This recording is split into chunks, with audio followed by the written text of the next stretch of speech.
Camera's good. Oh my God, I didn't even check it beforehand. Good morning. How the fuck are you doing? I hope you're doing well. Happy Tuesday and welcome to the classiest place on earth. My name's Katie, and it's wonderful to see you. I hope you're doing well. Good fucking morning. How are you doing? Thank you for joining us today. Little Black Dress, thanks for sharing your watch streak. The fuck? Good fucking morning. Oh my God, Viata. Good morning, first off. But I just saw on Twitter that someone tweeted that turf is the new punk, and I could not agree with you harder. No, the fuck it is not. What the fuck is that? What is that? Who said that? Oh my God, Viata, the movie was so good. I can't even. There's something in my eyeball. It's been in here for like an hour, and I've been sitting here screaming at my eye. I don't know what's in my eye, but it's driving me crazy. Punk is get out of my seriously. They just unplug my shit again every day. If you hear a dunk, it's my computer. My dogs just sit under my computer and unplug shit all day. Oh my God, you saw the real dude when Zach got tased. That was fucking wild. I was not with him during that time, but I've seen the video and it's crazy. I love that I can have you at what the fuck turf is the new get dude. Seriously, fuck off. Punk is not turf. I can't with that. I know it feels like my eyelashes keep sticking together every time I blink. And there's nothing in my eye. I've looked at it, but it feels like something's in this eye and it's driving me crazy. Why? Why? Every day. I swear to God. Ugh. I'm just going to close it. Was having pain in my head, thought it was an ear infection. Nope, was a bad inflammation flare up and got put on prednisone for a week. Oh, fuck. Oh, honey, I'm sorry. I just want this eye to stop. Do you eventually see the leaf sheep? Oh my God, yes, we did. We did eventually see the leaf sheep. I've seen them before, but they're fucking amazing. I have amazed thing. They're too. I mean, it's like it feels so stupid bitching because I know a lot of people would love to have eyelashes and like thick hair and all this stuff, but I hate them. My eyelashes are so long that if I curl them, they touch my eyebrows, so I can't curl them. But then if I put mascara on, sometimes they just like there's too many. It's in my eye. I'm going crazy. What the fuck is in my eye? There's nothing. I've looked. I just spent like the last 30 minutes digging in this eye, trying to figure out why it's being bothered. And I was just like, fuck it, I'll go live. And now it's here again. And why? What is it? What is it? I hate it. I can feel it. What the fuck? I'm so sorry. Give me one sec. What the sin fuck is in my eye? Oh my God. I'm going to scream. I'm gonna freak. I've just spent 30 minutes doing this and I thought I got it and now it's back and I'm gonna freak out. Why? I just don't understand it. I just don't understand what is in my eye. There's nothing there. I looked.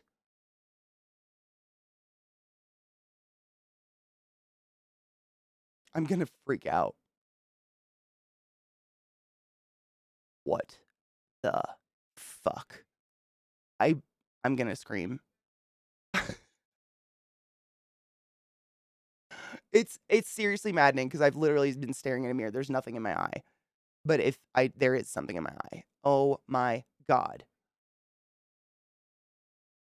I'm just gonna clean my bowl and pretend it's not happening, yeah? It's not happening. There's nothing in my eye. I'm going to wait, do I have oh fuck. Fuck, are you I quit. I quit this day. I quit this day.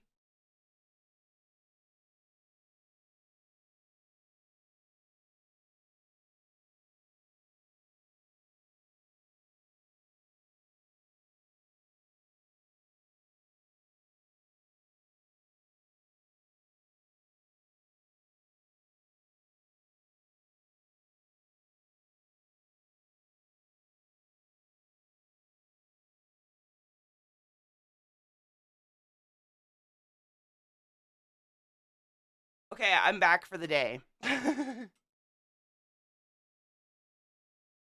I cannot stand having some in my eye. What the fuck? I had to get Q-tips to clean my bowl. I'm very unprepared. Welcome. I know, exactly. Viata, seriously, and that's the thing, like, I go crazy because I can't nobody can stand feeling like you have something in your eye. I know I'm not unique that way, but I swear to God, it's always a goddamn eyelash. There's a new Ghost video? Oh my god, Scott, shut the fuck up. I didn't know. A new song or just a new video? Wait, no, you left. Ugh. Welcome. It's really nice outside, I know. I love it. The weather's so nice. I'm cleaning my bowl now. I'm too sober for this. But anyways, what I was saying is someone, I don't even know who the person was. I don't follow this person, but someone tweeted that punk is the new turf. And if you're unfamiliar with what the term turf is, you're living a great life. Like, good for you. It probably means you're not surrounded by horrible people. But turf stands for, it's an acronym. It stands for trans radical no, it is turf. Trans exclusionary radical feminist. And long story short, J.K. Rowling. Long story short, these people who claim themselves to be TERFs, they believe that if you have not had a menstruation, you are not woman and you cannot identify with the experience, and trans women don't count. That's what TERFs believe at their core. You were assigned a sex at birth, and that is your sex. Literally...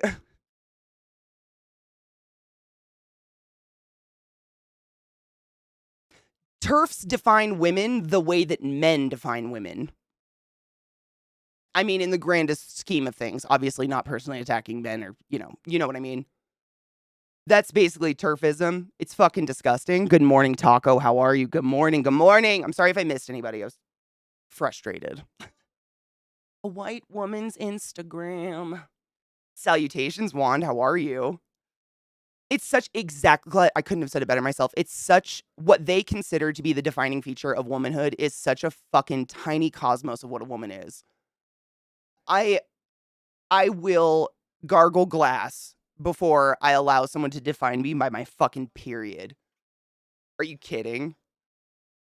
I can't with that. But that's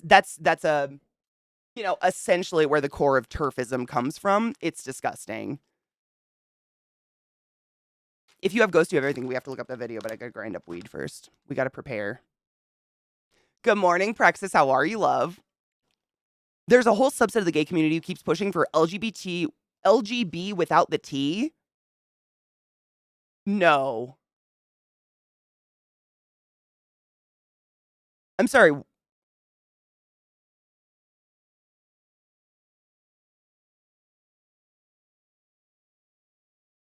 I don't even want to read that. Ew. There's a whole subset of the gay community who keeps pushing for LGB without the T and hashtag gay not queer.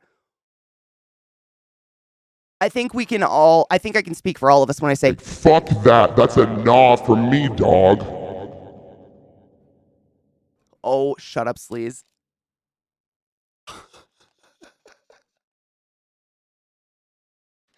Sleaze said, I think that's astroturfing.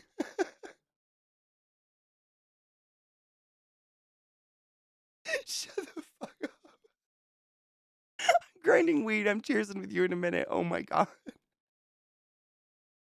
Yeah, yeah. Yeah, I don't even know. Why did we get on this topic?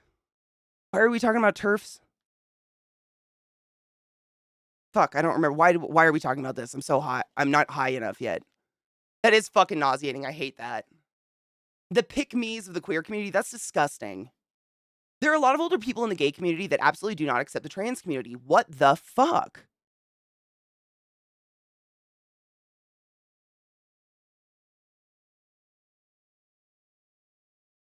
Oh, it was the tweet. It was the punk tweet. Yes, it was the Twitter tweet. Thank you. Yep. So, Frem and anybody else just dropping in. So, literally right before I went live, I was just like scrolling Twitter with the dogs outside. And I saw that Viata commented on someone's post that I don't follow, but it pops up on your feed or whatever. And this person reposted something and said, TERF is the new punk. That's all they said. And all I saw was Viata's response, no, the fuck it isn't. To which I would like to exclaim my insane agreement with that. No, what? I wasn't even alive for punk, and I know that. What the fuck? Well, I was like 2. What the fuck? One of the reasons I don't like to involve myself in quote unquote the community is because there's currently a very big prejudice problem amongst the LGBT. It's really I've never felt the need to be a part of like some group of people because and it's not for lack of like wanting to be friends with people or whatever or connect, but when people get together, they I don't know, people get crazy in large numbers. They start to get too extreme and I've just never been into that. I'm aware of the non-trans contingent of gays. What the fuck? I mean, I guess it's ignorant to assume that there's not hateful people in every group, but Jesus Christ. That are living their lives with some psycho 60s mother assessing if they're good gays or not. What the fuck? I had to basically bitch out my friend like 10 years ago when he was in his mid 40s about how his fight to get married was not any different than the trans community just to be seen as people. What is their, so for real, what is their argument? Like legitimately, not that, I mean, how do I say, like I'm just, what makes a trans person illegitimate to them? Why? Good morning, Mayo. How are you, my love? Allow yourself to be penetrated. Be penetrated by everything and everyone that is good in this life. Amen. Hallelujah. Yeah, what's their, like... I don't get it. Here's to fuck turf. Amen. Let's cheers. I just packed a big old bowl. Big old bowl, clean bong. Let's go. Fuck turfs. Fuck hate. Can we just... Where's my lighter? Oh, there it is. Can we just universally accept that hate is something we don't need to buy into anymore? I'm over it. I'm so over just, like, looking for something to hate. Exactly. It rewards the most extreme and ruins the public discourse. Exactly. Yeah. The thing is, like, we wouldn't even have the modern gay community if we weren't for trans fox and drag queens. I'm saying. Drag queens, I mean, like, I'm not the be-all, end-all. I'm not a genius, but for me, it feels like for me the drag queens have really, you know, run the catwalk for us, for lack of a better term. Like, they are some of the most out people in the world.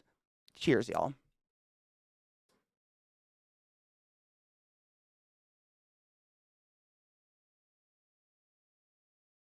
Oh, it's just an an antiquated way of thinking. Okay. It's an old school thinking, just be gay. You don't have to be a girl to like men. So they think trans people feel like they have. I'm so. I'm over it. Rad, 100%. Love is love, my dudes. Love is love. Cherish it if you find it. And don't let people. I'm so baffled. People are so weird. Oh, and important. Hold on. Let me pull it up on the right monitor. Oh, it's TikTok. Please work. Please don't make me log in. Ah, fuck you! I have to do an incognito window. I don't know what it is with TikTok lately. I hate TikTok so much. I hate you! I love it and I hate it. Great content. Platform can suck itself. It keeps wanting me to fucking log in. It's so annoying. It's been doing this for days. It's like Instagram. It's like, you can't watch this unless you log in. Who the fuck logs into Twitter on a browser? I mean, TikTok. The fuck?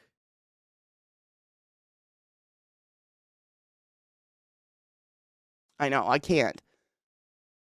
Also unrelated, I coded through lunch and just got home and had dinner. Caramelized red onion sausages. Yum. That sounds fucking delicious. I don't think it's about legitimacy. I think it's a self-preservation / division tactic. The war against trans people threatens to set back gays and lesbians. It threatens to set back gays and lesbians, but how? But what about us transbians? That's what I'm thinking, Penn. That's exactly where my mind went. What about trans lesbians and trans gay people? So on and so forth. Like, do they not? I don't understand where the line is that these people. It's just so bizarre that a group that fights for their right to party, you know what I'm saying? Sorry, songs.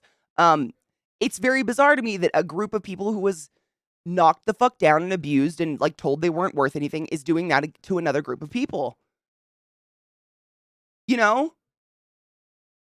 Like, it doesn't, my brain doesn't like.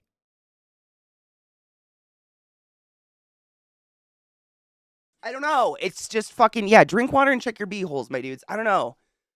That's so broken. Do you really? Oh man, Lizzie, I've never.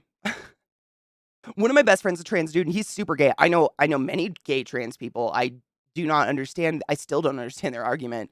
The best is love thy neighbor, accept them, thar gays over there. Shut the fuck up. That's my favorite Bible verse. Love thy neighbor, accept them, thar gays over there.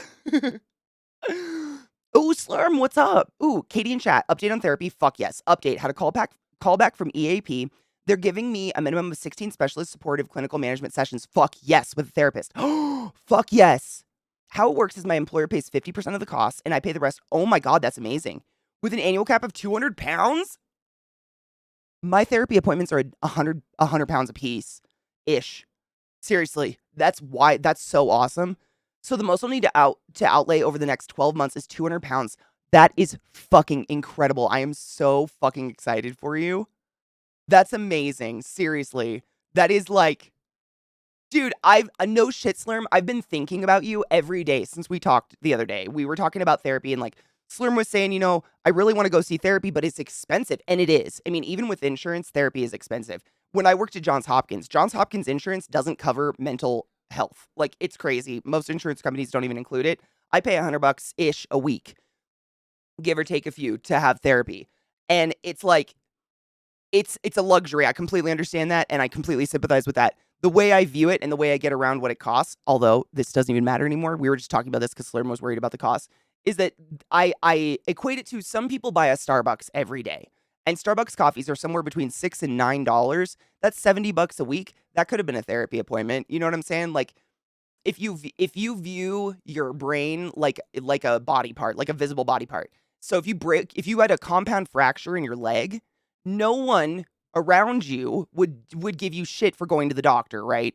Like, they'd give you shit for not going to the doctor. People would be like, what the fuck are you doing? Go get your fucking leg fixed. Regardless of what the cost is, you got to go get your leg fixed. But for some reason, we've got this, because our brains are invisible, theoretically. I mean, technically, it's like an invisible illness. We tend to, because people can't see it sometimes, we will shove it down and just tell ourselves it doesn't need to be assessed or doesn't need to be taken care of. And like this is just my personal opinion, my personal point of view. But when I had my personal my breakdown, it was like, I remember going on meds and stuff, and like the doc was telling me side effects of the meds and side effects of like what my anxiety was doing to my body and stuff, and kidney, all this like biological things that stress hormones do to your body. And this is where I'm coming from mentally, is basically, if they're all personal, you're very right. If my brain wants me to die, I don't care if my kidneys are working or if my liver is working or if my pancreas is working or I don't care. I don't care. You know what I'm saying? Like, I don't know how else to put that. But oh my God, Slurm. Oh, thank you for gifting a sub to Little Black Dress, you generous hoe. Little Black Dress, use butt was the highest order, go forth and be consensual in all the ways, and I fucking love you. Do you know what I mean? Does that make sense? Starbucks is so much because I don't know. Because people will pay it. Things cost what people will pay, right? Isn't that like the general? Because people will pay it? I don't know. I hate Starbucks. I think it's gross. It tastes like burnt asshole. All breakdowns are unique, else they'd be universal statement, which worked like healing a leg. Can you imagine? God. But yeah, that's kind of how, I mean, that helps me, and I hope it helps anybody else. If you too are contemplating seeking help or looking for someone to help you, it's worth it. Don't ever let anyone make you feel bad for valuing just being alive. Like, even if in your darkest moment you can have a moment of like, I'd like to live, that's something. That is a fucking win. Makes complete sense, Katie. Thank you for keeping me in your thoughts. Dude, I love you, man. I love all of you guys. I think, like, it sucks that personal experience sometimes is what gives us that scope, that viewpoint, but coming from a point of being very mentally unhealthy and like ignoring my own mental health for years and years and years and years and years, I feel like the least I could do is share my story and tell people, like, if I could go back, like, fucking go get help. Like, don't wait till the breakdown, Don't wait. Don't wait until that point when other people can see the mental illness, I guess.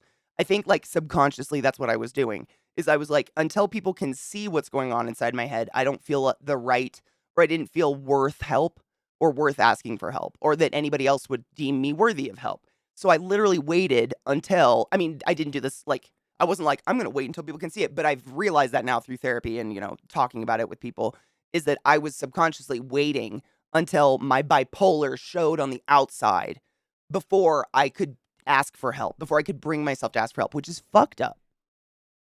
That's fucked up. That's not healthy. That's a fuck up. I would rather live with my side effects if it means I don't want to off myself. Exactly, Mike. Exactly. I couldn't agree harder. Yeah. I had to ask myself more than once why they say 16 was the minimum. That is interesting. 16. Also, burnt anus isn't nice, chat. Save the anus from being burned. Amen. Don't burn your anuses. That'd be so sad.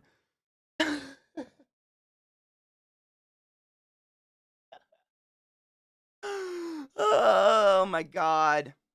On my mid layer of my eyes or my hair? I don't even know. I've got so much colors going on. Oh, of this? Dude, this is one of my oldest pieces of clothing I own in my life. It's so crazy. It's like an old Nike tank top that like all of the their stuff has washed off. I have pictures of myself like 16 wearing this tank top. It's crazy. It'll never break down. I don't know what it is. It's one of those things that if it went in a landfill, it would never disintegrate. But it's it is kind of cool colors. It's one of my favorites. I had a lot of colors on. I was confused. Sorry, I'm trying to catch up on chat. I'm sorry, I went on kind of a tangent. Let's watch this video and then I'll figure chat. But that was a gift. That's fucking beautiful. I don't think I've seen Chaos Walking. Hold on, let me look it up. I don't think so. Let me look. Chaos Walking. I've been called Chaos Walking many times, so I feel like it's familiar. Oh, it's got Keira. Wait, no, that's not Keira Knightley. That's Daisy. What the fuck? Keira Knightley and Daisy Ridley look a lot alike. I just realized that's creepy. I don't think I've seen this. Huh. It looks like something I totally would have watched, though. It looks cool. What's it about? Oh, man, not enough gun. Except unless you're, well, I don't know. I don't know what kind of body type. I can't say. I was going to say unless you're tall, but I know not tall people. I have probably like I have a handful of like just undershirt tank tops that I've literally had since high school. And they're in completely perfect condition, other than this one doesn't have it because this is a weird material. It didn't work. But right, it's on the same hip on both, right here. Oh, there is one. Look at that. See how there's a hole?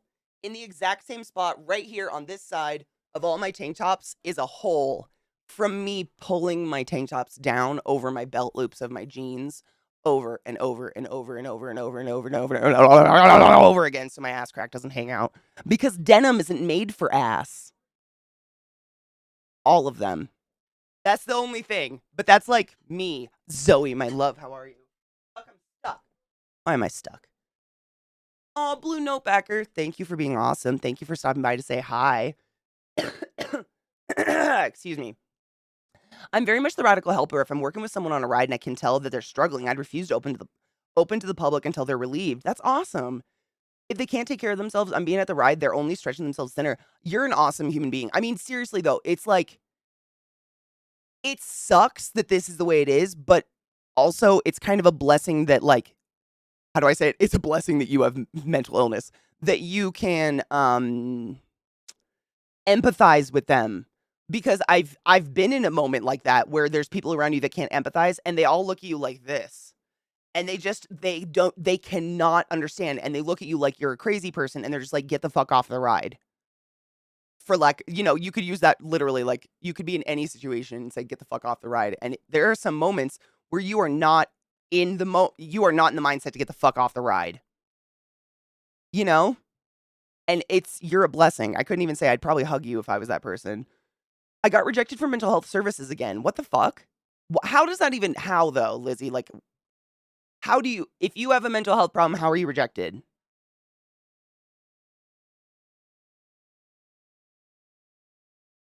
I'm so baffled by that. Why? Like, how? How mentally unhealthy do you have to be? Like, how do you prove it? Is it like Eliza when she was like, hey, I'm blind, and they were like, fill out all this paperwork to prove you're blind? Like, I don't get it. I had a girl work with me the other week, for example, and our lunch break cover was an hour, 45 minutes late.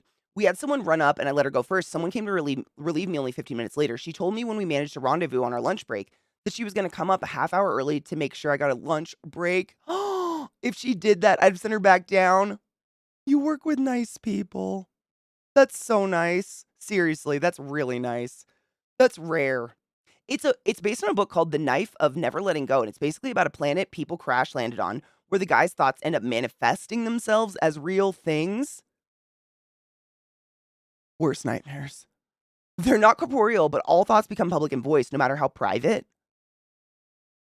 What the fuck?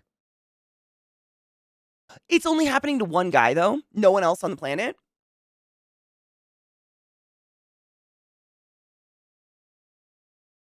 Interesting.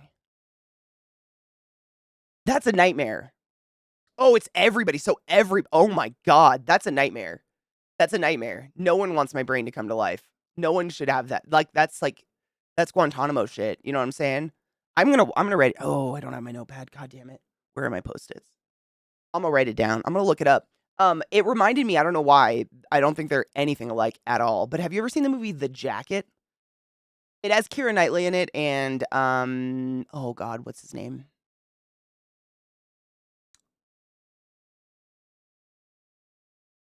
Fuck. I cannot remember the actor's name. He's great. He's very tall, very skinny, very awkward, very Jewish looking, huge eyes, huge nose, black hair. Fuck, what is his name? Oh my God. He's wonderful. I have to look it up. Hold on. Chaos Walking.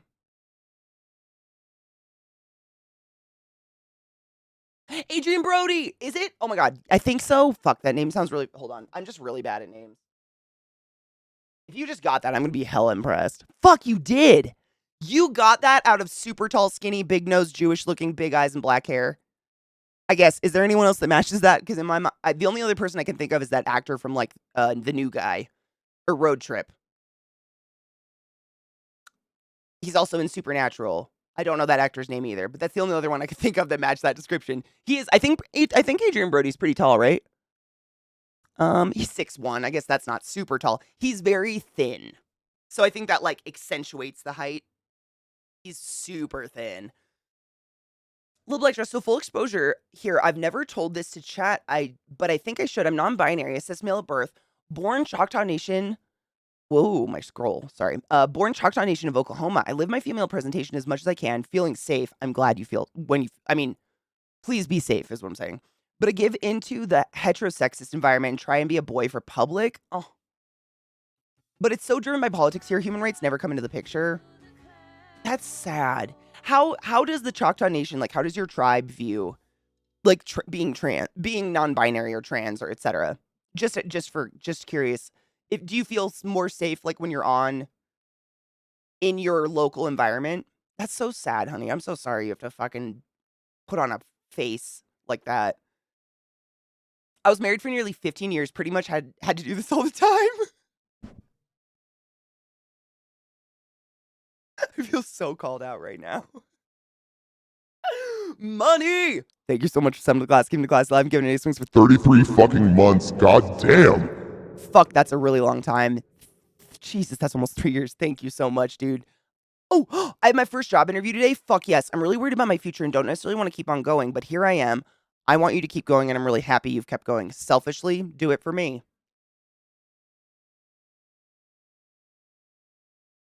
I love you. I'm very excited you have an interview, though. Here I am, plunking along, trying to figure out gestures wildly at everything. I appreciate you, Katie. Keep it up and wish me skill and confidence. I wish you skill, confidence. I wish you good feelings and satisfaction in life. Dude, that's really exciting. I hope it goes well.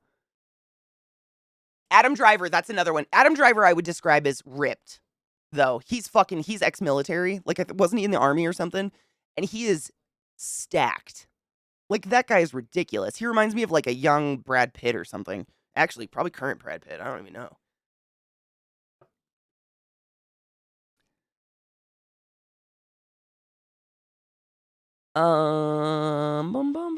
Anubis, have you seen The Jacket?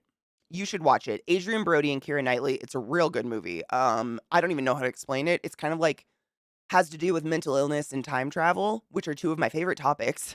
Really, really good movie though. It's kind of an older one. I think it came out when I was in high school, actually. But it's good. It's just called The Jacket, and I think it's on Prime or something. I just watched it recently because I saw it come up on one of the services. You know, it's there now. I don't fucking know, but it's really well done. I don't know. I think Keira Knightley's kind of an underrated actress. She does a really good job in it. Where's the pen? Oh my God, Katie.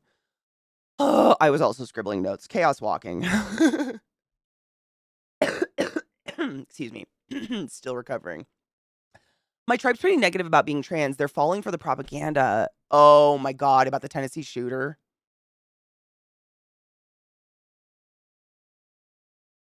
I don't even like giving that situation any airtime by even talking about it because it's so asinine. I just do not like, you guys know, I do not want to talk about guns. It's so depressing. I want to play Pyre today. Be happy. It's, yeah, I don't need to say it right. It's America, and people are shooting each other every day, all the time, regardless of their genitals or their pronouns. It's a gun problem. It's a mental health problem. It is not a trans problem. I need these people to shut the fucking fuck up because I'm over it. Tell me you're an idiot without telling me you're an idiot. Content warning, but a friend of mine died by suicide a few weeks ago. Oh, honey, I'm so sorry. Leaving her two preteen. Oh, wait, did you? I think you told me about this friend. Leaving her two preteen kids with their only parent. It fucked me up because of knowing that those kids are going through. But this is exactly why the health system cannot support anyone that won't easily fit into a treatment pathway that doesn't require complex help. So you got to be acute in something specific, or only need mild intervention. I'm too acute for the latter and too complex for the former. That is fucked up. He was former Marine. Thank you, Mishy. Yeah, Adam Driver's huge. The first time I ever saw him was in Girls, and he's enormous. Living in Arizona, so things are short. Oh, God, Arizona. Honey, I'm so sorry. I really hope you can live your truth eventually. Like, that's just fucked. Just short here. Gay people need to curate the people in their lives. I'm so not there. I'm older and just trying to make it. Man, that's just miserable, honey. Oh, Anubis. I mean, there's one every fucking day. There was another one after. I mean, the shooting that was supposedly done by a trans person, which of course the right is using to be like, trans people love guns or some shit like that, happened like a week ago. But I wouldn't feel too far off if I said pretty darn near every day we have a mass shooting. They're just not all televised. You just don't hear about them unless it's like children, you know? But I remember in Baltimore, I used to see kids shot every single day. Every single day. People under the age of 18 I would get in the ER shot. But you don't hear about that on the news because nobody wants to hear about poor black kids in Baltimore getting shot. They don't care. That doesn't push an agenda. So I'm very bitter about it. Personal bias. But yeah, it's the most recent one was at a bank. Thank you, Mayo. Yeah, that's right. I thought it was like at a business or something like that. Yeah. America for cure. No, well, that's the thing. You don't hear even nobody hears about all the shootings that are happening all the time. It's the ones that get picked up on news networks are the ones you really hear about. You know what I mean? And it's just, again, personal experience, but I literally pulled bullets out of children almost every single day in Baltimore. But you don't hear about it because a cop did it or it was black on black violence. No one cares. It doesn't push an agenda, so it doesn't make it to the news. Oh, dude, I'm not sure where I first saw it, but there was a post. Guns aren't the problem. People are the problem. So why are you giving the problem guns? Fucking men. I can't quite put my finger on why whole marginalized communities are judged by one disturbed member, but we're not supposed to lump all men together for their atrocities.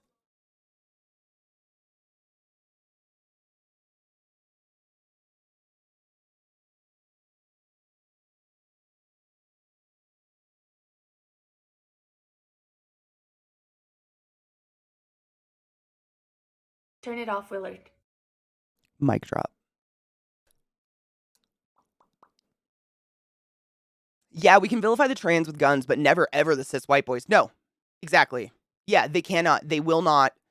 Yeah. Drakus, thank you so much for subbing to the class, keeping the class alive, and giving any swings for a Fucking year! Holy shit! That's a really long time, and I fucking appreciate you. Thank you so much for subbing to the class, keeping the class alive, and giving any swings for so fucking long. Holy crap. I appreciate you. Thank you, love. I hope you're well. We've had more than one school shooting a day since the new year. Boom. That does not, I mean, as gross as that is, it doesn't shock me at all.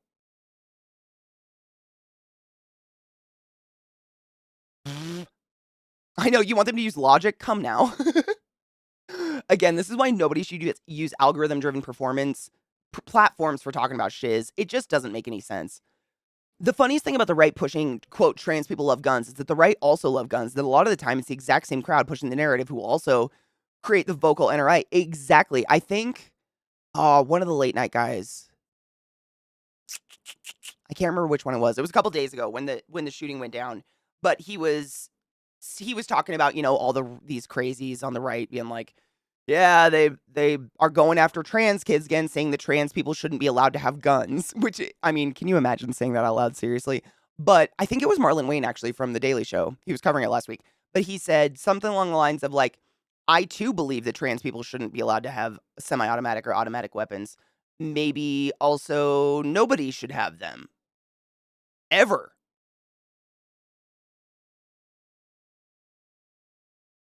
Because, I mean, nobody's hunting with a fucking semi-automatic. Best use of Bezos money ever. Thank you for reminding me, don't forget your prime. Every time you forget your prime sub, a puppy dies, and Bezos gets a $5 bill shoved up his asshole, and he likes it. Stop it. I use they and them for the most part, but I respond to any pronouns because trained. If I ever mispronoun you, little black dress, feel absolutely free to be like, hey, Katie, cunt. It's they. Because I honor pronouns, and I this is a safe place. You get to be who you are here. I mean, it's the least anyone can do, I guess. Hey, would you like to join my friendship? You can be yourself. Is that so much? What the fuck?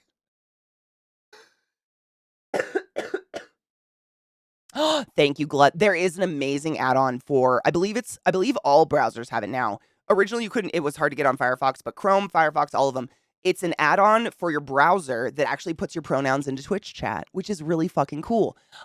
Fortunately, unfortunately, I don't know, however you want to view it, the streamer has to have it added to the stream for it to work.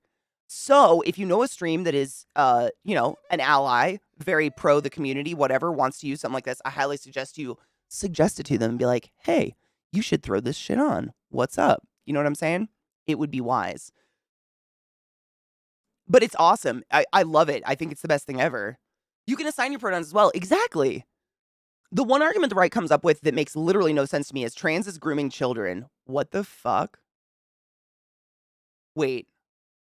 That's the statement. That's the tweet.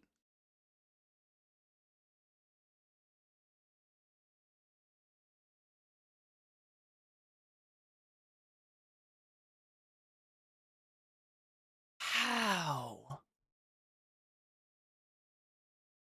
How?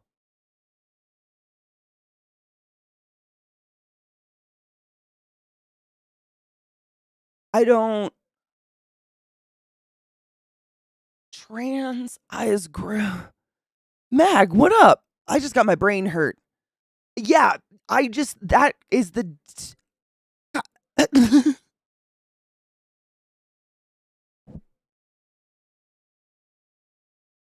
Apples and oranges, I guess. Is it just me?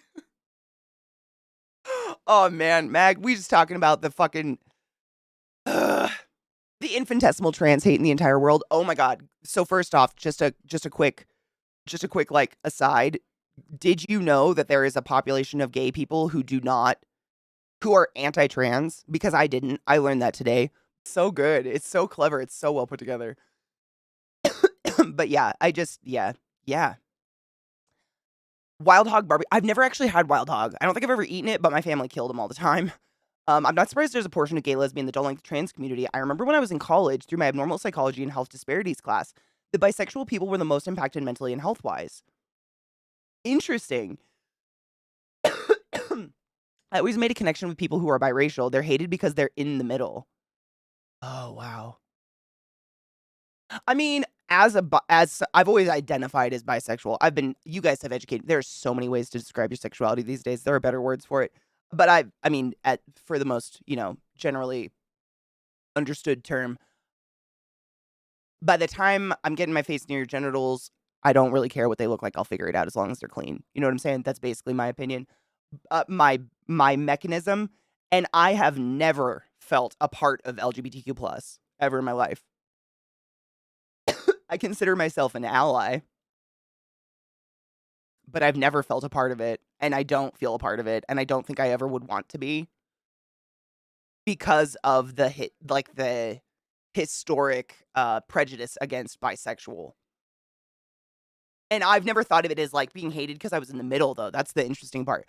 I always like the attacks that I get, at least, was always like, you're selfish, you can't make up your mind, it's a phase, you're experimenting. Especially if you're currently in a straight, presenting relationship. Then all of those things are super hard won. You know what I mean? Like, none of it can, like, the fact that I've dated more women than men doesn't matter because I'm currently with a man. That kind of shit, I don't know. I don't think I would ever consider myself part of the gay community or part of LGBTQ+. Like, I have my big pride flags, but I consider them ally. I consider myself an ally, but I would never consider myself part of them. And I don't feel welcome, I feel like conditionally welcome, which is gross. No, it's like conditional love, no one should be conditionally, anything. Fuck, that was loud. A tourist, exactly. Yeah, that's exactly what it is. I don't know if I've shared this one before, but it's some dark, to us safe, I'm pretty sure, comedy about drag queens being groomers. Oh, it's illogical. Oh my God. Lizzie, I was like, I don't want to watch that. Why would I want to watch someone try to convince me that drag queens are groomers?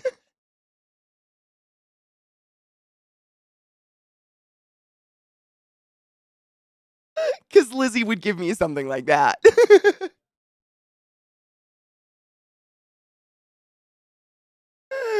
Oh my God. That's great. Katie, idiot. Ugh.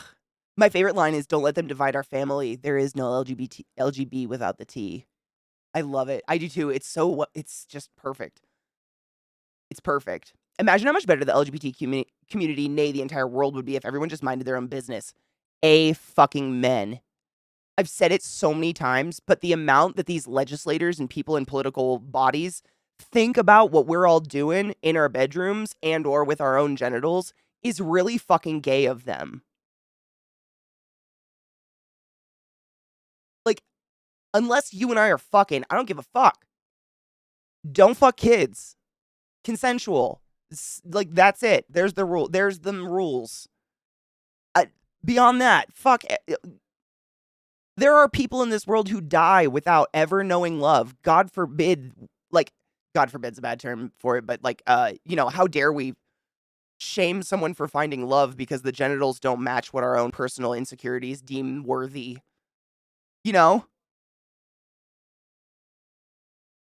By the time I get my face in your genitals, I'll just figure it out. That's exactly how I feel, Mag. I don't know what that's called. I don't know if that's a sexuality. I have no idea. But I fall in love with people. Every time I've, been in a relationship with someone or fall in love with someone, I fall in love with the human being. And then, that makes it so I want to, pleasure their dinglings. But I'll figure it out. Like, I worked in medicine. I know what everything looks like. I'll figure it out. It doesn't matter. Like, it's not contingent on my relationship or my love for someone, what their genital formation is. Like, that is just the fucking weirdest thing to me. I guess. I don't know. It's weird. Hi, Boyfruit. How are you, love? Just playing devil's advocate. Here, Katie, here's a link explaining why the Christian right is correct and why we should all believe in them. Ha ha ha ha. Exactly. I love this. I think Glut said it first, but I've been chanting it ever since. The devil needs no fucking advocate. Like, and I'm queen of devil's advocate. Like, I love having a shitty conversation, but there are certain topics that it's just, even I won't do it. Like, I'm not going to go there. There is no opposing argument. Trans rights are human rights. Love is love. Trans men are men. Trans women are women. Fuck yourself. Like, these are just human facts. Like, just because you disagree with them doesn't make them untrue. Thoughts are not facts. I guess Pan, I don't know. Maybe. I thought Pan was in a relationship with more than one person, but I have no idea. Or judges that are trying to take the abortion pill for the market. First, they're not doctors. Second, these pills help women who have miscarried. It so reminds me of when I worked at the hospital, calling and fighting insurance companies. That's exactly what these politicians passing all this fucking medical legislature, they are so stupid. People are put in power of things that they are not educated to understand. So if I call someone at an insurance company that I'm fighting and I'm saying, like, this medication will kill the patient and this one will save them, but it's a little bit more expensive, they will say, kill the patient. They don't care because they've never been to medical school. They have no idea. They just look at numbers. That's it. It's fucking disgusting. It's across the board. Like, it's people who don't have any business having an opinion. So I've spent, like, next to no time thinking about other men's penises and what they do with other men's penises in their bedroom, but I can't say the same for the right-wingers, and I have to question why it preoccupies their thoughts. Abso-fruitly. Yup. Couldn't have said it better myself.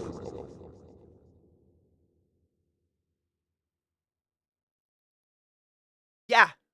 Like, do you go to bed at night thinking about what I do in my bedroom? Because that's fucking weird. Or what my friend's genitals looked like? Like, that, I would like to ask the turtle. Like, do you go to bed thinking about trans people's genitals? Is that that's the pedestal you choose to die on? Because you're pretty close to death. I can smell it. This is your legacy. Villainizing children. What the fuck? Where's my water? Hydrate.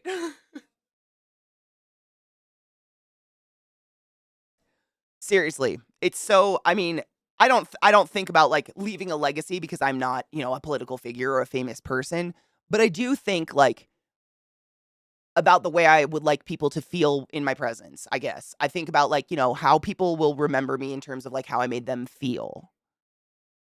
And I don't think that's ever crossed these people's minds in their lives. Ever. You know? Pan means if you don't if the person is trans or non-binary. I care if you care about your pronouns, but other than that, like, I'll suck your whatever. If I love you, I don't care. I hear you there about being in the middle of an issue. I don't have an opinion on a lot of things, and straight up I'll say, don't force me to draw an opinion on something because I'm not the same person as someone else. You might not like the conclusion I come to because I've been portrayed as Satan Hitler, the fuck? For looking into something and coming to an opinion that isn't the same as the Twitter addict asked me. Stop it. I'm always very sus of anyone who wants to like, what side are you on? Why is that relevant? Like, I'll have a discussion with you, but, like, it's such a strange thing to ask, right?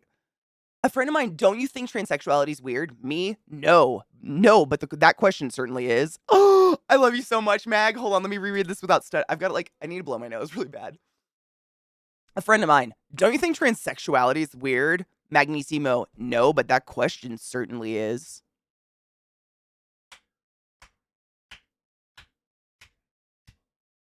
I wish I was clever in real life, like, in the moment. It's so beautiful. God damn, why are they why yeah. I absolutely love my friends, but they're all in their 50+ age group and tend to have a very 1980s view of the world. They aren't mean, they just don't seem to want to understand.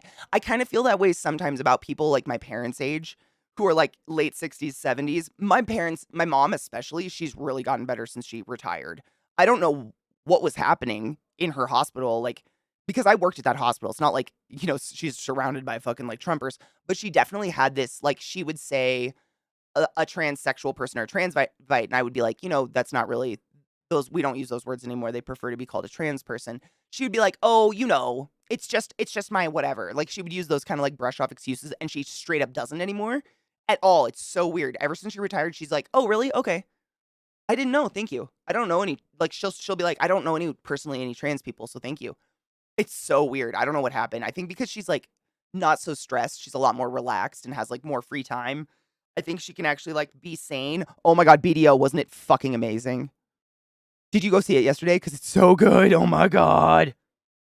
The D&D movie is so good. Honor Amongst Thieves. Oh my God.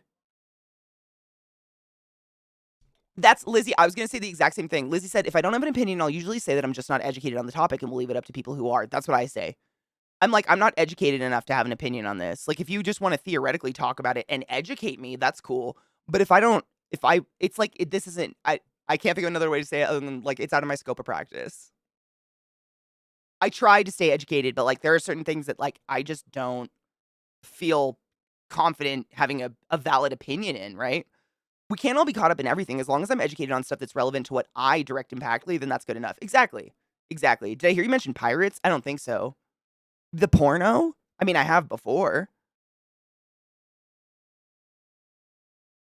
The easiest quote here: trans people and allies care about identity, rightly, and anti-trans folks are obsessed with genitalia.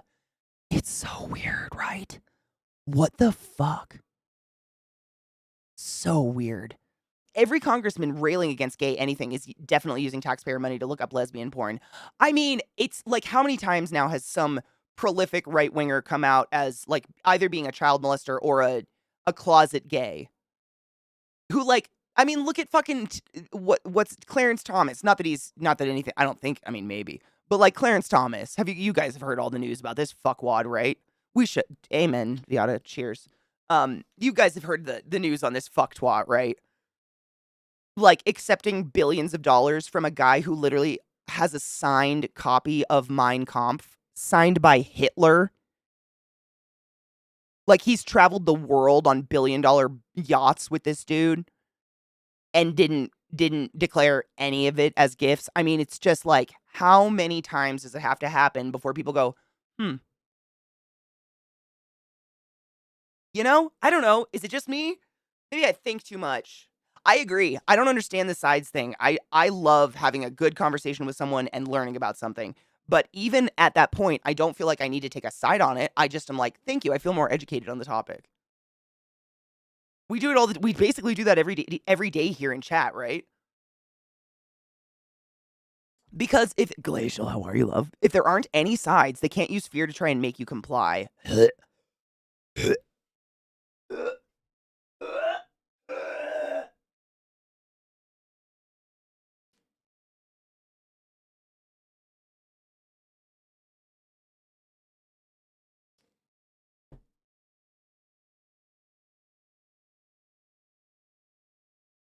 There aren't enough drugs in the world to smoke that reality away.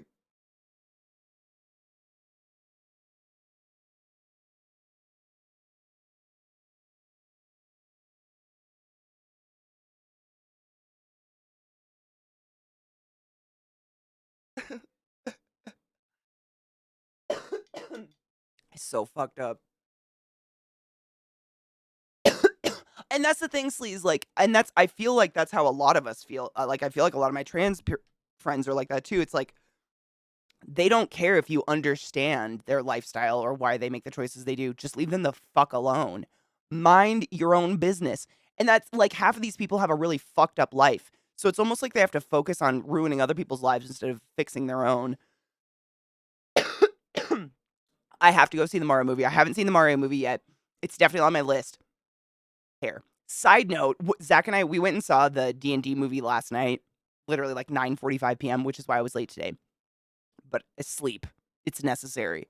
And the movie's like fucking like 2 hours long. It's a pretty long movie. But because the Mario movie is so hot right now, the movie theater was empty. I shit you not. Zach and I were dead center. The 2 seats in the middle of the whole fucking theater. Not one human. So we were just like feet up bullshitting the whole time. It was hilarious. We had a really good time. Like an extra good time because we literally had a theater to ourselves. But I definitely want to see the Mario movie. If you haven't seen the D&D movie, it's entertaining no matter what. You don't need to know shit all about Dungeons and Dragons. Seriously.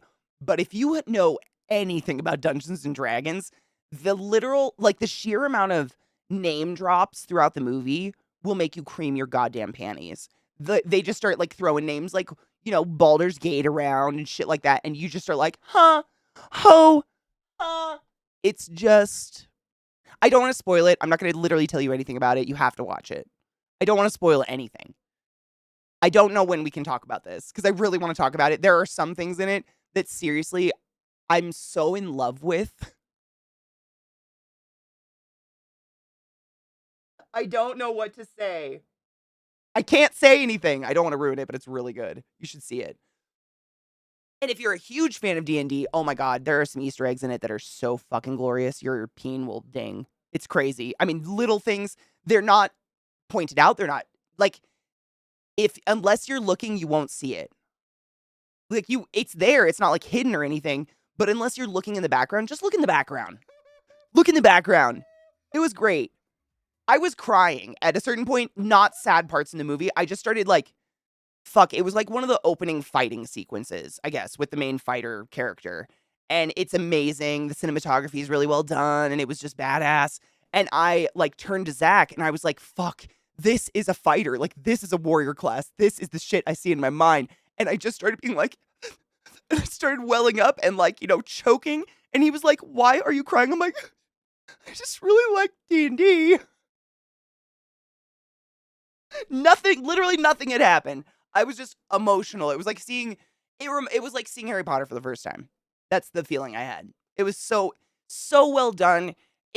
I have a theory. I don't know if this is true or not, but my theory about the movie is that the writers literally sat down and played a fucking game of D&D with a decent GM and then scripted it. That's what I think. Because it's got silliness in it. You know what I mean? Not pointless silliness, but silliness, like the kind of silliness that would absolutely exist in your tabletop game between you and your friends. Without spoiling anything, I don't want to say anything. Seriously, it's so good. I feel like I would do you a disservice. There is a level, not overarching. It's not like a silly movie. But there is little moments that you're just like, that is D&D. Like, this is why I play. I play for the ridiculous moments, like the moments that don't make sense, that are funny though. And you're just like, fuck yes. This is why we're here. I don't know how else to say it. It's so well done. It's so good, Mike. You gotta see it. Mag, I kind of felt, what's funny? I had a huge crush on her when I was younger. Like back in was she in Triple X or Fast and Furious or one of those? She was in all she was the quintessential tough girl back in the 90s. And I had such like a love-hate crush on her. Like I wanted to be her, but also like sit on her face and make her not talk anymore. If you know what I mean? It was so weird, but she's very, very good in the movie. Everybody is, honestly. Everybody does such a good job.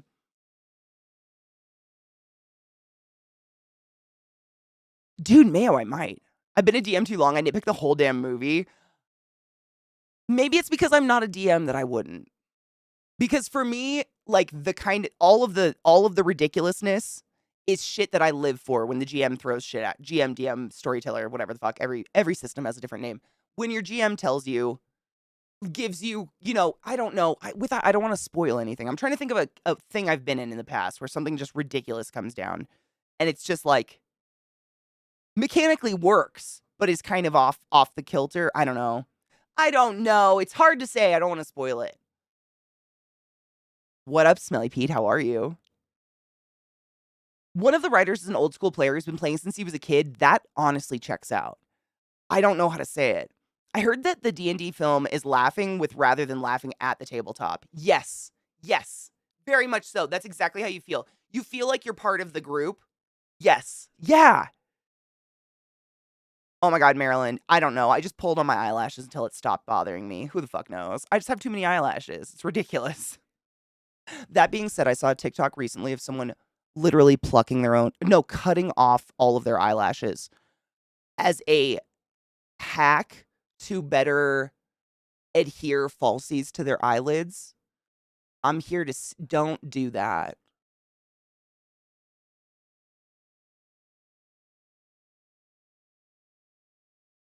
It was literally, the camera was here and they were sitting here with tiny scissors to the nut, cutting their eyelashes off. I was just like, why though? I put a lightning bug in my butthole. I don't know. It hurt me physically. I need chapstick. No, it was horrible. Nope. And she was like, this, and the back talk. It was like the back talking on some TikTok beauty is shit. I will say that. TikTok is like, I love most of the stuff. Oh, by the way, I'm sorry. We still have this thing to watch. I think Lizzie gave it to me and I just fucking kept talking. TikTok is a gem. It's got some great stuff on there, but the beauty community, it's all shit. Any hack you see in small form content is shit. Say no. It's shit. Don't do it. It's dangerous. Do not cut your fucking eyelashes off. Are you kidding me? Can you imagine what that? Oh my God. Okay, I'm here to fuck your day up. So not only is that can you imagine what the grow out of cut off? I'm gonna make myself sick. Can you imagine what it feels like to have eyelashes growing back?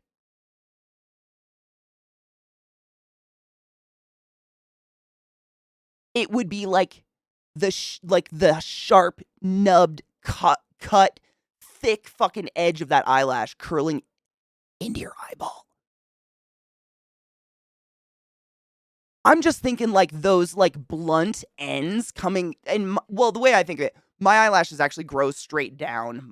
Because I have like saggy, like heavy eyelids. My eyelashes grow straight down, so I curl them at the root. They would grow straight into my eyeball. Just that fucking like, you know, when you shave your legs, that like.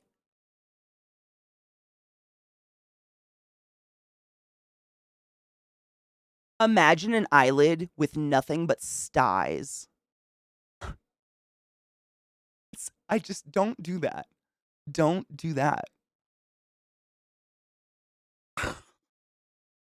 Oh, ripping them out. See, ripping them out, I rip mine out, like, just trying to pull shit out of my eyes all the time. I feel like that's mildly different, still terrible, mildly different, simply because when they grow when you pull them out at the root and the new hair grows, it grows with that really fine tip at the end and then grows in the curl shape versus, you know, it's like your arm hair versus if you're like me and you shave your legs, your leg hair. Everybody has arm hair, I'm pretty sure, but it's like this downy, soft stuff because it actually tapers at the ends. Whereas when you're shaving your legs all the time, the reason it feels really coarse and terrible is because that blunt end is growing out as opposed to like a nice, fine, tapered end of a hair. Oh, I know. I'm so sorry. I know I came here in peace. You picked violets. I'm so sorry. Well, I'm here to tell people not to do that. Have you heard of the game Chia? Actually, I think I was actually given a code to play it recently, but it's still under embargo. I think I have a game code for that. I do. I have a game code for it. It's based on the culture of the island of New Caledonia, which I didn't even know existed, but after playing it, I got the same feeling you get when you travel to a new country and feel like you have the beginnings of the set. Ooh, I'm going to write that down because I think the developers emailed me to give me a code to play like before it was released. This was weeks ago. I was going to say, I think they gave it to me while I had pneumonia. And I don't think I ever wrote back or anything because I was so like, you know, laid out. So I have to check. I'm going to dig in my email. I think I have a code for it. Mostly I just want to try to find the code so we can at least play it because they were gracious enough to send it to me even though I was cracked out of my mind on sick. My hair doesn't have a consistent texture at all. There's curly, straight, whatever, ingrown. Oh my God. And what would an ingrown eyelash be? Oh my fucking God.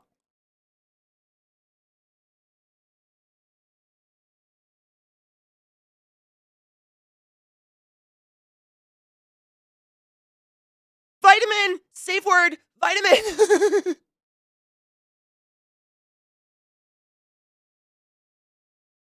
What a great time for a break, yeah? No, we should watch this video first, then break. Yeah, I'm gonna dig for it. Is it so good and chilled? I mean, it looks really cute because I remember I mean, it's kind of like the weird vague memory, but I remember looking at the link and being like, oh, it looks really cute. I'm gonna have to dig. My cell phone's charging. It's almost done. We'll dig. We'll find it because I think I have it. Hold up. This is a good song. I've never had an ingrown eyelash. I can't even fathom. Everybody's had ingrown hair, but Jesus, on your eyeball. No. Oops. I accidentally moved my screen. No, I was just trying to move the volume. Instinct is weird. I made this for some reason. A bird looking at its nest. These are my smooth, round children. Oh no, now it's loud. Help!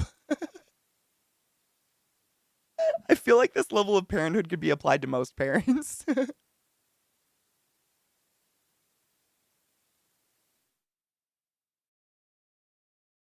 That's beautiful. Oh, God. It's like, why on earth would grown-ass men not drink a Cosmo? It's delicious, but they won't do it because they're petrified of turning gay. Side note, Gluttony went on a cruise recently and had a Cosmo and said they're fucking delicious. I've never had one before either, but honestly, I've just never thought to order one. Apparently, they're phenomenal. I've never had one.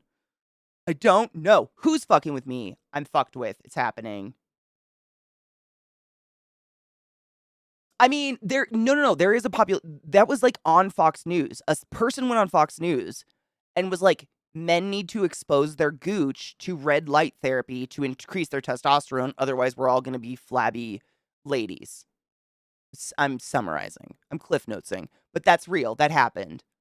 And that was like on national TV. And then there was a population of people who literally were like, should I expose my taint to the sun? I feel personally victimized by Regina George. I've never had one. What does a Cosmo taste like? Isn't it cranberry? Because I love cranberry. I think it's like cranberry lemon or cranberry lime, something like that. Yeah, cranberry lime martini. Yeah, honestly, it's because I don't drink. I endorse exposing gooch to the world. I mean, I don't know what to say about that. I don't know what to do here. I don't know. I like the foo-foo drink. Still enjoy Jack Daniels, but I'm an alcoholic, so I got that going for me. You know, it's so weird. I don't have, being drunk is what I don't really like. I get like, ugh, and I black out kind of really fast. But most alcohol tastes like shit to me. Like, it's poison. The reason mixed drinks exist is because alcohol tastes bad. But on a cold winter's night, a glass of scotch is really fucking nice, and I don't know why. I don't know. No clue. But it's fucking wonderful. Maybe that's it. It's like something weird. Like the rest of the year, never. I don't think about it. And then once it starts to get chilly, I'm like, I'd like a glass of scotch, please. I think because it warms my soul. Anything that centers black people is considered woke. It expanded to include anything that centers women as well. I feel like it's anything that centers on education. Did your doc tell you to put your taint to the sun? Then I don't think so. I know. Were you fucked? Oh my god, Chucky, I was gonna say, I wouldn't fuck with you. I wouldn't fuck with anybody who'd been in the military. Bitches know how to punch. Right? Hot toddy's delicious too. I love cinnamon. Cinnamon's good. We should think about that break. Oh my god, you're right. Yes, ads are about to attack. Oh my god, thank you. I knew we were supposed to do something. I was like, fuck, I stopped the music or I did something. I wanted to replay this video. It's like a minute, and then we're gonna take a break. That's what we're doing. It got quiet. Oh, there it is. Jesus, I was like, what? That's quiet and creepy.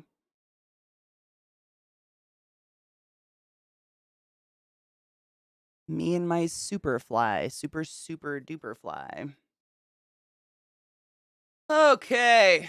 Anyways, I swear to God. You know what I think? I think it's this mascara. Honestly, my eyelashes keep feeling like they're sticking together every time I blink, and I'm going crazy. It's not a different mascara. I don't know what's happening.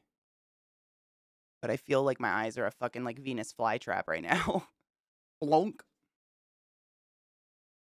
Anyways, shall we Pyre? I'm really excited to play Pyre, actually. Not that I'm not normally excited to play a game, but this game is so good. And we didn't get to play much last time, but I started late, so I'm going late. So let's fuck some, I guess, I don't know, the people we're fucking up. Oh, this is so annoying. Why? I hate it. It's just like, I just don't know. Hate you. Anyways. That's actually might be a good idea. Hold on. It's a good idea. Got the keys to the Jeep. Vroom.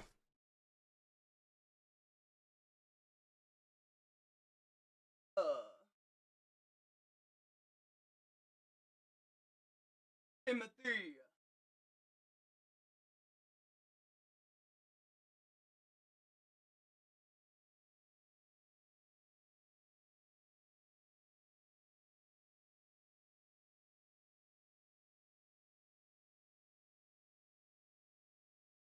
Good idea. If it makes it worse, I might just go fucking wash off this makeup and say fuck makeup for a day because it's so annoying. I can't focus, and I really would like to focus on like not my face.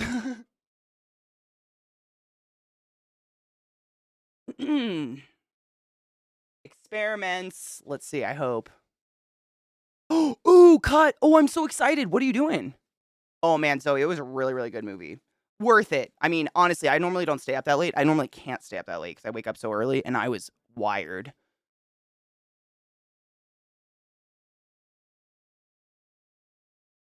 Have correct on one thing. All good, though. I was never in the military. Love and respect military personnel. But, oh, I thought you were. Oh, fuck. Oh, martial arts and shit. That's probably why I thought. I also love and respect and thank you anyone who is active, whatever. Thank you for your service. You do something I couldn't do, and I very much appreciate you for protecting my country and or volunteering to. I'm about to hit this with eyeshadow. Let's see what's up. Please unstick. Be better.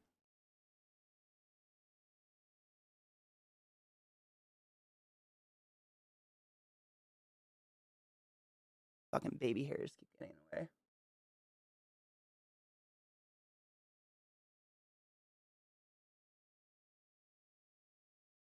I don't have black eyeshadow at hand, so I used navy blue. I don't know what this is gonna do.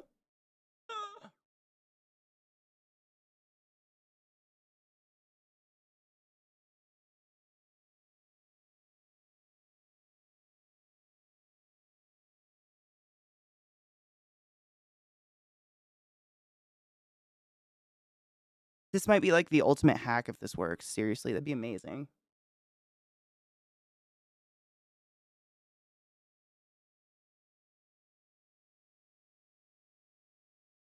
Sorry. Please hold. I just can't think of anything. This is driving me fucking crazy. I can't focus on anything because my eyes are sticking together. It's fucking weird. And annoying.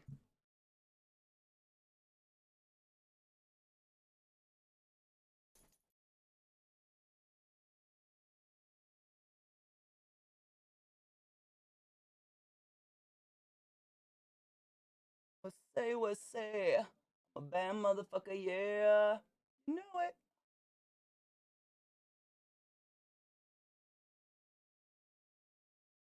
All right.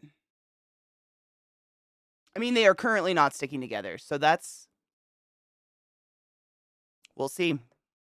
I'm putting faith in it. So fucking annoying. Thank you so much for watching me do that strange thing just now. That was so annoying. I can't see. It's so fucking annoying. Yes. Oh my god, Gloomy, is your kitty okay?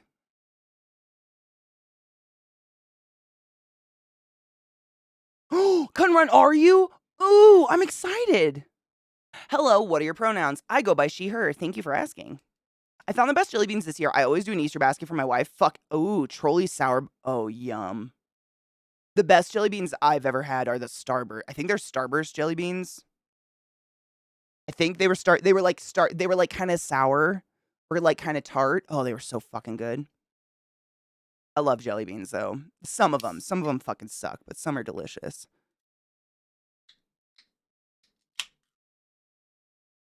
That's what I'm gonna do.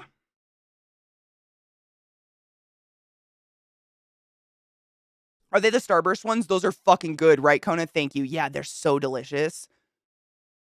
They're really, really good. Thank you. Najil, you've had them too? Okay.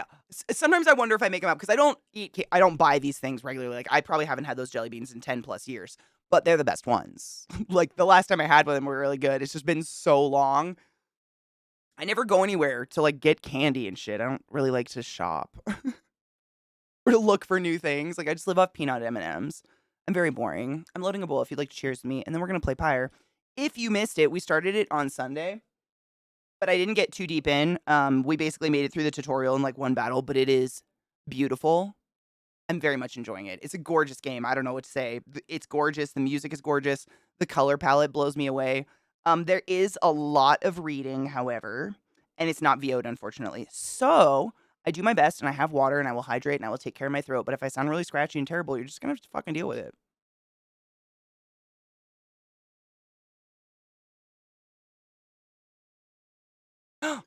I'm holding. That's fine. I have to grind. It's usually me who has to grind weed. Usually. 1K later, and he has the blockage removed. Oh my God, it was a blockage. Do you know what it was? Was it just constipation or did he eat something? Oh my God. I'm so happy he's okay though. Oh. I just had to tell a mason bee, you don't belong in here. When it flew into my house when I opened the door, it listened. Dude, bumblebees, you know what? I read something, Mishy. This was ages ago. I don't know how much like fact holds here. But I read that bumblebees theoretically have the most power of the entire flying insect world. But because of their body and everything, like, they theoretically shouldn't be able to fly. Like, according to physics, they shouldn't be able to fly. And that's why they're like all bumbly and they're like, blah, blah, blah. I don't know how real that is, but it's cool. It was a bladder crystal. Oh, I'm happy he's okay, but god damn, that's a lot of money. Good fucking time zone kills. How are you? You're just in time. We're about to play Pyre. I'm very, very excited. I'm so excited. Just can't hide it. I know, I know, I know, I know. I want you.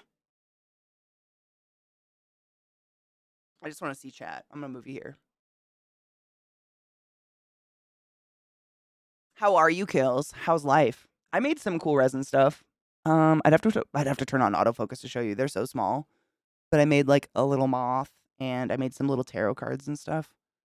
But they're tiny. I haven't made anything big lately. Well, other than the giveaway stuff. I have a lot of stuff to give away. That's all back there. So his booty's shaved. Oh, he got a Brazilian. We got a small pee sample and took it to the vet to make sure he's not got a UTI and stuff. No, all because he doesn't drink water and wants only dry food. But yeah, it was that much because we had to go to the emergency vet. We took Millie on an emergency day one time and it was a lot of fucking money. Yep, I had to take her like on a Friday night or something. It was terrible. Wait, the second part was from the bee movie? Was it really? Damn it. See? And this is what I'm saying. Like, I'm not the smartest person. Bees are really interesting, but I know about spiders, okay? Spider-Man's throwing semen, not webs. Just so you know. Hi, Kinger. How are you, love? Ooh, I saw my new Darth Maul tarantula for the first time in like a week for an arboreal tea. It seems to like to live in a hole it dug. You know, I've read this a bunch, that there's a ton of tarantulas that are fossorial for the first half of their life, even in nature, and then they suddenly become arboreal. I don't know. That might be that kind. Like I have a, what is it? It's the purpurea. I think it's a Vicularia purpurea. It's just the purple pinkfoot tarantula. It's Vile. His name is Vile. But as a baby, it literally it tunneled, and I gave it a container for arboreal, and it didn't do anything. And now Vile's probably over a year old now. Man, I'm gonna have to look at when I got Vile.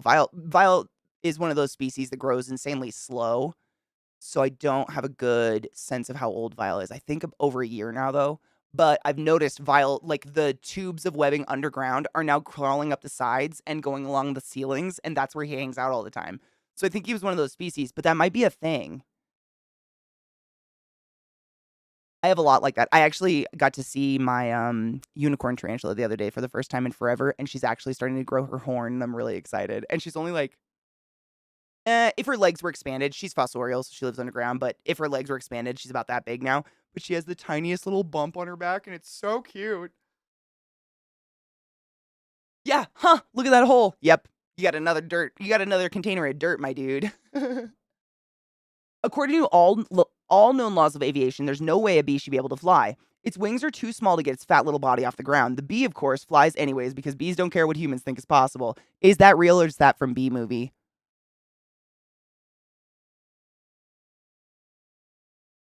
Because I'd believe it. They kind of are ridiculous and very bumbly. That's Bee Movie? Fuck, I wonder if it's real, though.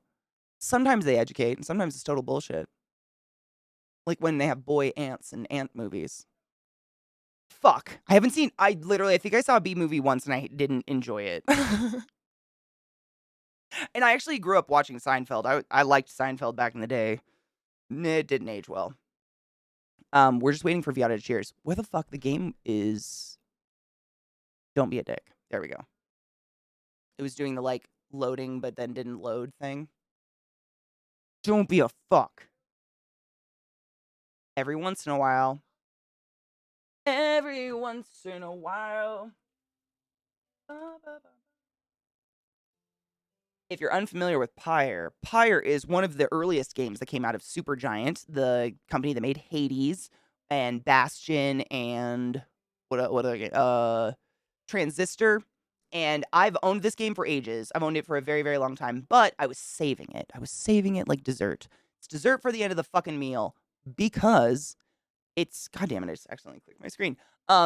It's like my last Supergiant game to play that I haven't played the living shit out of until the new Hades comes out. But that comes out theoretically in August. Are we good? Okay, cheers. So we're good there, but like, you know, I've saved this and it's so good. We've only played a day and it's so fucking good. Ooh, fuck yeah. Room office cleaned, face clean, balls empty. Fuck yes. Cheers to that. Same though.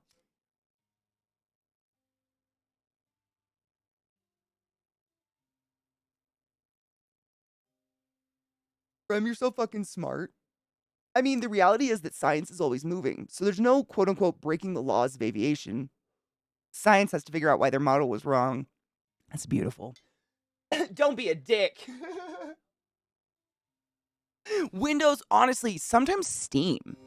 Lately, and I think it's honestly because Steam has had so many sales going on. Like every other day, they're like updating the, UI for some sale or whatever, and it makes it so the games get my like Steam doesn't run very well, and it takes a couple minutes to fucking fuck. Oh my god, Miniman Yo Care, are you new? What's up? Welcome to Twitch. How you doing, Honeybean? No, Myron. Is there some creepy update that's gonna fuck my computer? No. I haven't seen an update and I haven't updated my computer in a while. So you're saying do not update my computer? Oh no.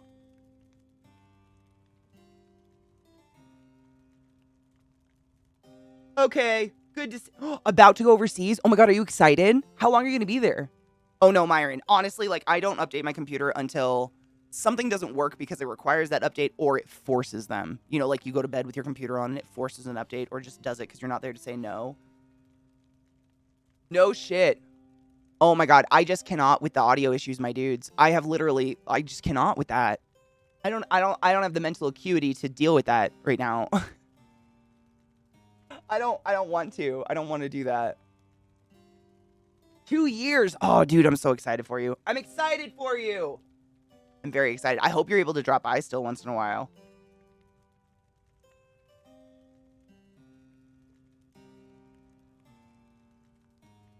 How many years away from retirement are you? Do you know, like, an actual, like, do you have a date yet, Joker? I had to pick a hair. It was just, like, hanging right in my vision. I built a new PC and had to get Windows 11. Oh, yeah. Very meh. Ugh. Why do they gotta fuck with audio? No. A banana plug? What is that? Oh my god, it's cute. Oh, I know what that is. Ooh. Cute. Ooh. Ooh. It's so sexy looking, Myron. Do you have it already? You'll have to, long story short, last night, when we went to the movie, we tried to give the dogs either like a Kong or something full of like frozen peanut butter or something like that just to occupy their time while we're gone. So then they've never destroyed anything, but they're less likely to. They haven't yet, and it works, so we gave it to them. But for their birthday, because we're fucking dog parents and we're weird like that, their birthday was March 25th. And I got them a huge bag. It was multiples of like just those enormous cow bones that are like marrow bones, and they're just sliced into like huge. I don't know. I don't even know what bone are they. Are they like a leg bone? I'm thinking they're like a leg bone or something like that. They're fucking huge. We got a big bag of them. So last night we gave them a couple while we were gone, and it's literally just a bone with like a circle of marrow in it that big and about an inch thick. It's just fat. And so last night, like we gave it to him when we left, and the movie was pretty fucking long. I mean, we were gone about 3 hours. And when we got home, we took them outside and everything, and they had emptied the bones. They were empty of marrow and everything. And then within like 30 minutes, we were just chilling in bed. Like I was sitting there playing on my little Steam Deck trying to get tired. And I see Trick out of the corner of my eye. I can tell, like his tell that he needs to go outside. He sits up and starts to just pant out of nowhere which is so identifiable. I feel like people would do that. Like, you know, when we get the cold sweats when we need to shit, like on that drive home from work right before you get to your house, like you're at the door, but it's coming you're also at the door. You know what I'm saying? That's basically like his. And then he'll get up and put his nose on the door handle of my bedroom and just be like, it's time. And he did like 3 times until about 2 a.m. last night. So I was like, ah, shit. And the farts were pretty bad. So I kind of knew it. I was here. But yeah, first porn I ever saw. Fucking crazy. So it was my Uncle Bob's. He had like a daylight basement, I guess. I don't know another word for it. It's like another level of the house, but you have to go into the main level of the house and walk downstairs into this. But it had a kitchenette and everything. And he would let like, you know, he was kind of, he still to this day, he's an asshole. I hate him, but he does do some nice things. Like he's always hiring people who are kind of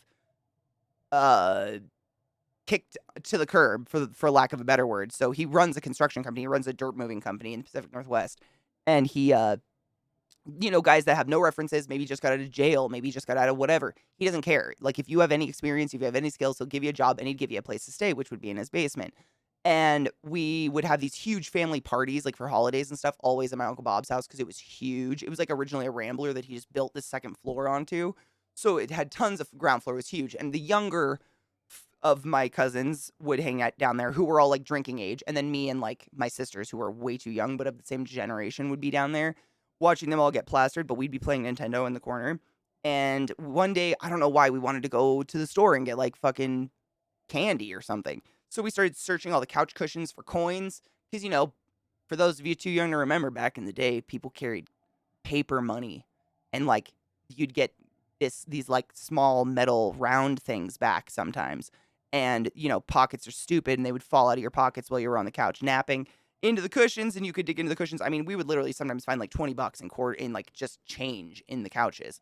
And so we go down to the basement to search the couches, and I don't even remember what the magazine was. I don't think it was, I know it wasn't like a Hustler. It wasn't any big name porn mag, but it was definitely, I mean, it was just, I remember very viscerally. It was me, Josh, and Katrina, and it was dicks. They were so big, you couldn't put your hands around them. Like, they must have been prosthetics or, like, you know, some sort of photoshopping or something. But this, I was a child. I was, like, middle school, maybe. I was, like, 6th grade at the very highest when I found these. So that was that was a long time ago. I have no idea. But I remember it was, like, multiple women like licking these cocks. I mean, they looked hyper realistic. I mean, they were veiny, fucking huge, circumcised, just pink, throbbing dicks, but they were like this big. And we just sat there. We completely forgot about the money and just started looking through it. And my Auntie Lane comes down the stairs and sees us doing this, and she just giggles. And she's like, "Oh, those are just the boys' reading material," and just like puts it in the bathrooms, to which we went and just kept looking at it. But for a very large portion of my life, I was horrified of dicks. Horrified. I thought people were horses underneath. Like, it was scarring to me. I think my vagina shut down for a certain portion of my life. It was like, no, we're not going to do that. That looks not safe. Like, we're not going to go there, Katie. Ever. There are, but it is... I've seen the documentary of the guy with the biggest dick in the world. They were bigger than that. They were literally horse-sized. I mean, unrealistically big. The whole thing. And it was just like every picture was girls, like multiple women around it, like it was a fucking popsicle or something. It was huge. They were just I mean, and again, I was really young, so maybe it was perspective, but I know there was multiple women could not put their hands around the dick. It was that big. It was so scary. There's a guy in BDSM leather store right next to the ministry in my town, like literally next door, and I can't stop thinking of the priest in South Park with kids on leashes. Oh my God, I'm rewatching South Park right now. Am I wrong, though? Our parents got twisted over trans pussy. Our parents get twisted over stupid shit. Yeah, you make me think you... Wait. Thankfully, my family, any family I have left and learned that I will not put up with the latest right-wing hate shit, thank fuck same. Like, it was so weird. I haven't had a conversation with any of my family that's, like, hella right-wingy.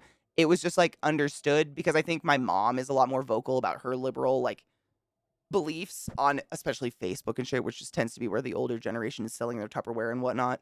And because I'm her daughter, they just we it's like an unspoken, we don't speak. Unspoken agreement, we don't speak. Like, I haven't spoken to anyone in my family outside of like my parents, my siblings, and my aunts in 10 plus years because they're insane.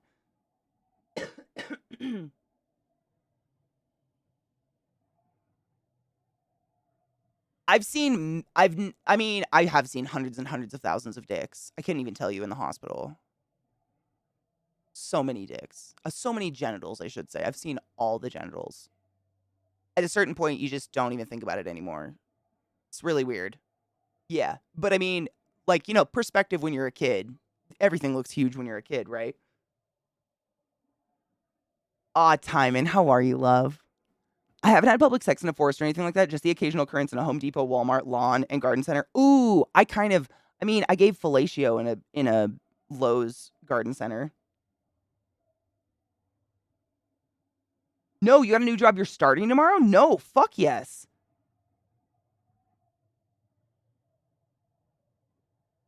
Doing okay? Good. Did I ever see a dick that made me do a double take despite being professional? Yeah. I mean, like many, like not any one in particular. But it always made me like do a double take, honestly, when a dick didn't suck inside someone's body when they had a catheter. Then I'd be like, that must be a fucking kidney tickler. That was the thought that went through my mind. Because 99.9% of the time, the moment you stick in a catheter, your dick just sucks inside you and becomes a belly button. Like it recedes into the darkness. And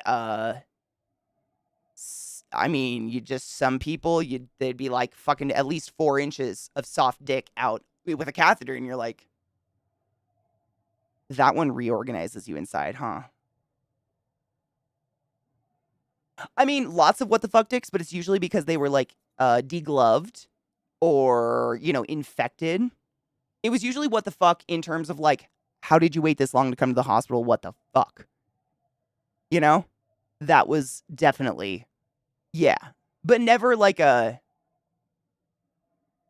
you saying like abnormal dick? Like something was wrong with it or something? No. All genitals literally look pretty much exactly the same. It's pretty wild. And it's weird because you don't really think about this, but the vast majority of us who aren't sunning our taints, our genitals never see sunlight. So they pretty much stay fucking youthful. Like I've seen 90-year-old women with fucking like prime pussy. Like nothing ages if it doesn't reach the sun, and it's always moisturized because we have natural moisture systems down there. Like it's kind of wild. Dicks and balls are the same. Like balls, in my 20s, I dated dudes with longer balls than Zach has long. Like ball length, I think honestly is just your body heat and genetics. I don't think balls like significantly sag. If you have long balls to begin with, then definitely they're stretching out the skin and you'll get like bat wing skin and shit like that.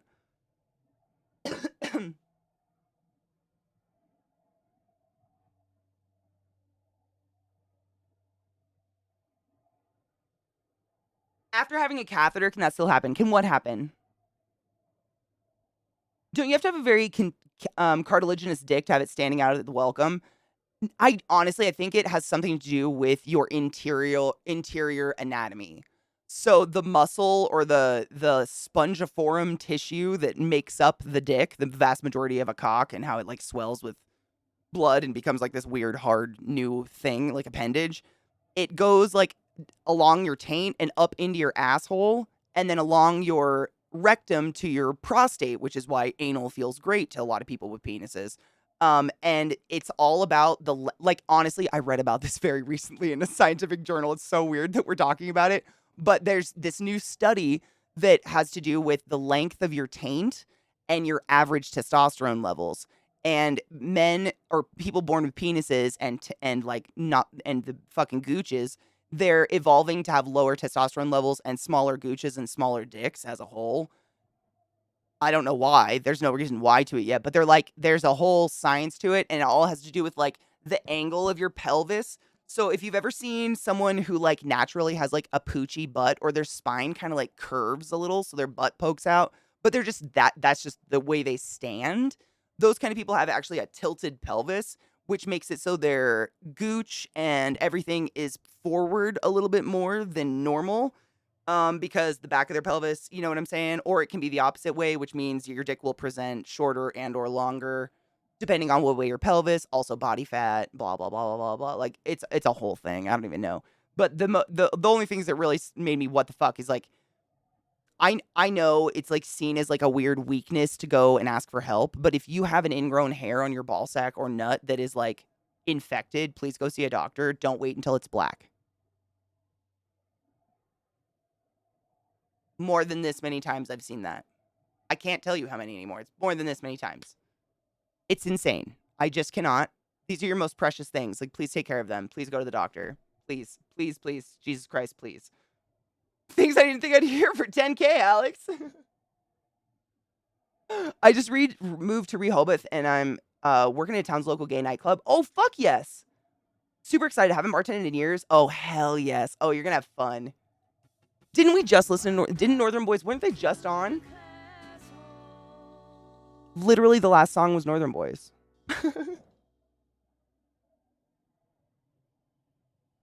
I can replay it. Is it too quiet? Literally, the last song was them. But I love them. I'll always replay them. Burmy, how are you, love? Thank you so much for subbing to the class, giving the class love, and giving it swings for 20 fucking months in a row. I love you and appreciate you. The dick retreat back in is because it does it to me every so often. Honestly, that is just muscles inside your body constricting because of temperature, because of whatever. It all has to do with just the inside of your body. I was looking for a chill stream to throw on while at work. I was so glad I got here just in time for the dick and ball talk. I never started. We just came back from a break. We're actually playing a game, and these guys are like, Katie, tell us about all the weird dicks you've seen. How do I resist that? I've seen a lot.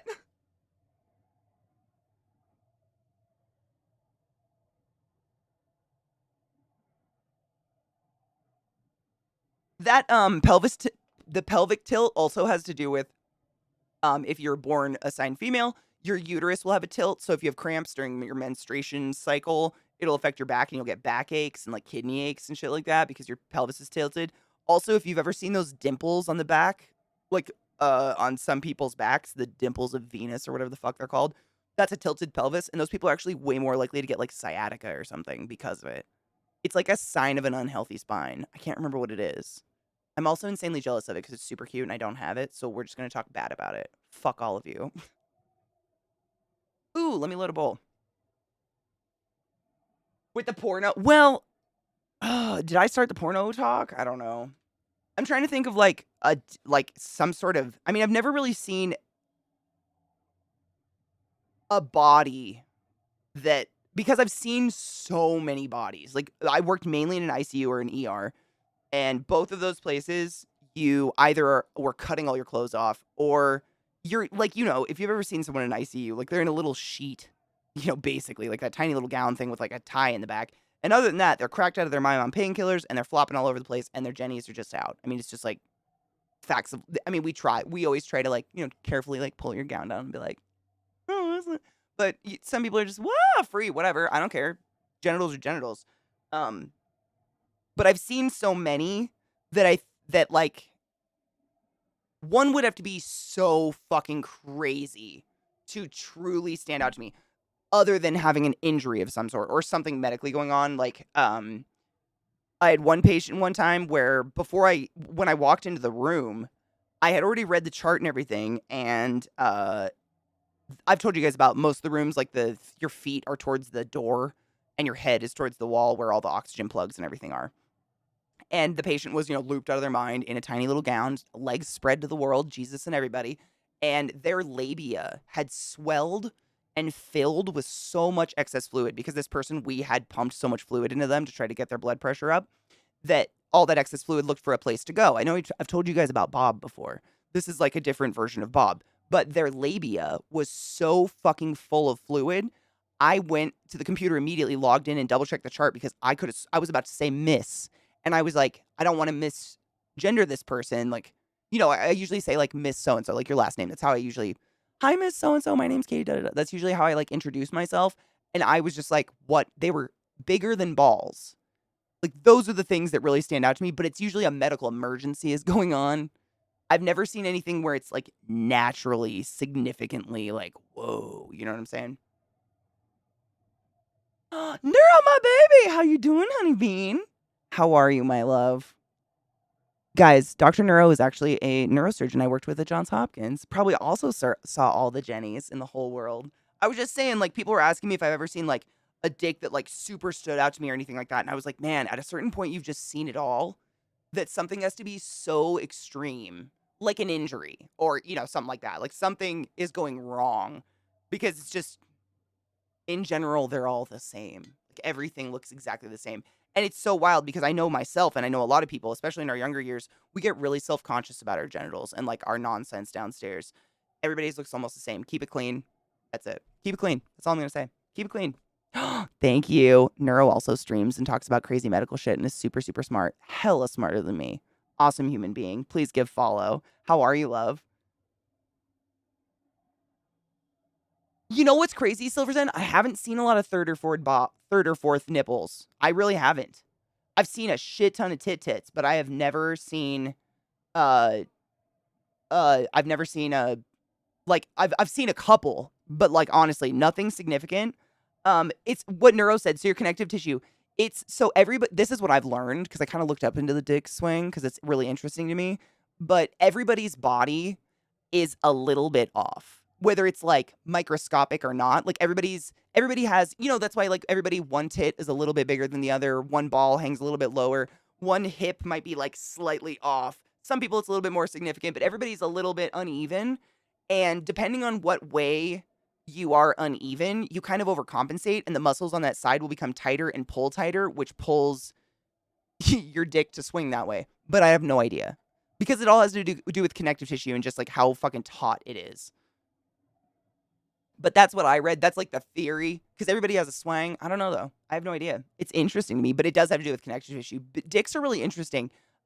It's the tissue that the vast majority of the dick is made up of is the spongiform tissue that looks like a desiccated sponge, literally. And then when you're aroused, it swells with blood, which engorges the dick and makes it so you can fuck. But it like nothing in the world does that. Nothing does it like that. Like nothing else on Earth. It's kind of this, it's really unique. It's really interesting. Also cute as hell. Cute as hell husband, too. Cute cats. Cute people. Awesome people. Very rare to find. I woke up today with crazy back pain, and I can't wait to head out to the shed for a bowl or two. Oh, dude, Stotch. Good luck. I hope it helps. And for some folks who are born with a bent penis, just a genetic thing. Exactly. I've never seen, like, a crazy, intense bend before. I don't know. Not that I'm looking for it, but, like, I've never seen it. Are no areolas rare? No, I've seen every type of nipple is common. There are so many nips out there in the world. That's probably the crazy. I've never really like we do a lot of the hospitals I've worked at. They don't have what's called an EKG tech or like a technician who just goes. Their sole job is to go around and do EKGs of patients. Smaller hospitals will make RTs do it, so we'll go around and do all the EKGs. So you're up in titties all the time. There is such a variation in nipples. It's kind of fucking wild. Color, size, texture.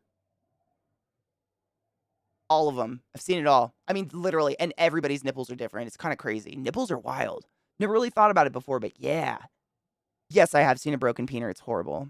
I've also seen a penis built out of forearm tissue for a trans man. It was a beautiful, perfect penis. Were you there when that happened, Neuro? It was it was in my unit. It was so amazing. By it, I mean the surgery, not the human being. By the way, I'm not an asshole. I'm O negative. Oh, no shit. And it sucks having veins that are hard to find. Oh, yep. My arm usually gets bruised pretty good afterwards. I had a friend that had, like, ghost veins. Like, his skin literally made it look like the veins were, like, 1/8 of a centimeter to one side, and they weren't. It was so weird. You have a blood sponge where other animals have probes. I don't know. Do other animals... I mean, some animals might have a blood sponge. I'm assuming horses do. That's a huge, scary dick. Dick truth. Are we ahead of the curve? Yeah, I have seen broken penises. They're fucking terrible. It's terrible. It's the worst. Honestly, not even the dick. The dick doesn't even look affected. Like, I've seen a broken dick. It's not like you see a dick like this. Usually it just looks like a ring bruise or a big bruise down, like a strike down one side of the dick. What's horrible is the human being. See, watching a human being just crippled. I can't even. I don't even know. I don't even know. It's the worst. Yeah, I've seen it twice. Yeah, it's terrible. Just the pain in their visage is just like, you know what I'm saying? It's 420. Cheers, everybody. How rare is A negative blood? I don't think it's the most rare. I think AB negative is the most rare. I think it goes the negative. I mean, the negative is kind of I don't think they really talk about that much in terms of like rareness and stuff because it's kind of something separate that really only matters when you're trying to get pregnant. But I think it goes the most common is O, and then I think it's A, B, and then AB. And then the negatives are more rare. It's an RH factor, and basically, if you're trying to get pregnant and you have a negative RH factor, you need to go to the doctor when you're trying to get pregnant, and they'll give you a shot so that your body doesn't try to kill your baby if your baby isn't also RH negative. Cheers.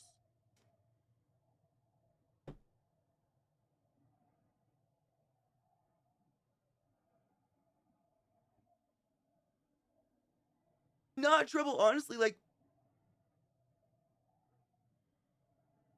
unless you've been in a horrific accident or had some major surgery, there's no reason you really would. Some people do it in high school. Like, they prick their finger and do that little finger slide, and they can see, what the fuck their blood type is and stuff like that. But the only reason I know is a horse shattered my jaw, and I had to have a blood transfusion when I was 12. If I didn't, like, I would have no need to know, like, aside from needing a blood transfusion. And usually, like, if you're in a massive accident and you come to our ER, we automatically just start hitting you with O until we find out your blood type. And then if you still need more, then we'll go actually find your blood type and start giving you your blood type. But O is the universal donor, so everybody can take O, depending on the RH thing, but that's a whole other conversation. O negative is the most rare and the universal donor. O negative is the universal donor? Your mom went through that with brother and sister. No shit. Damn.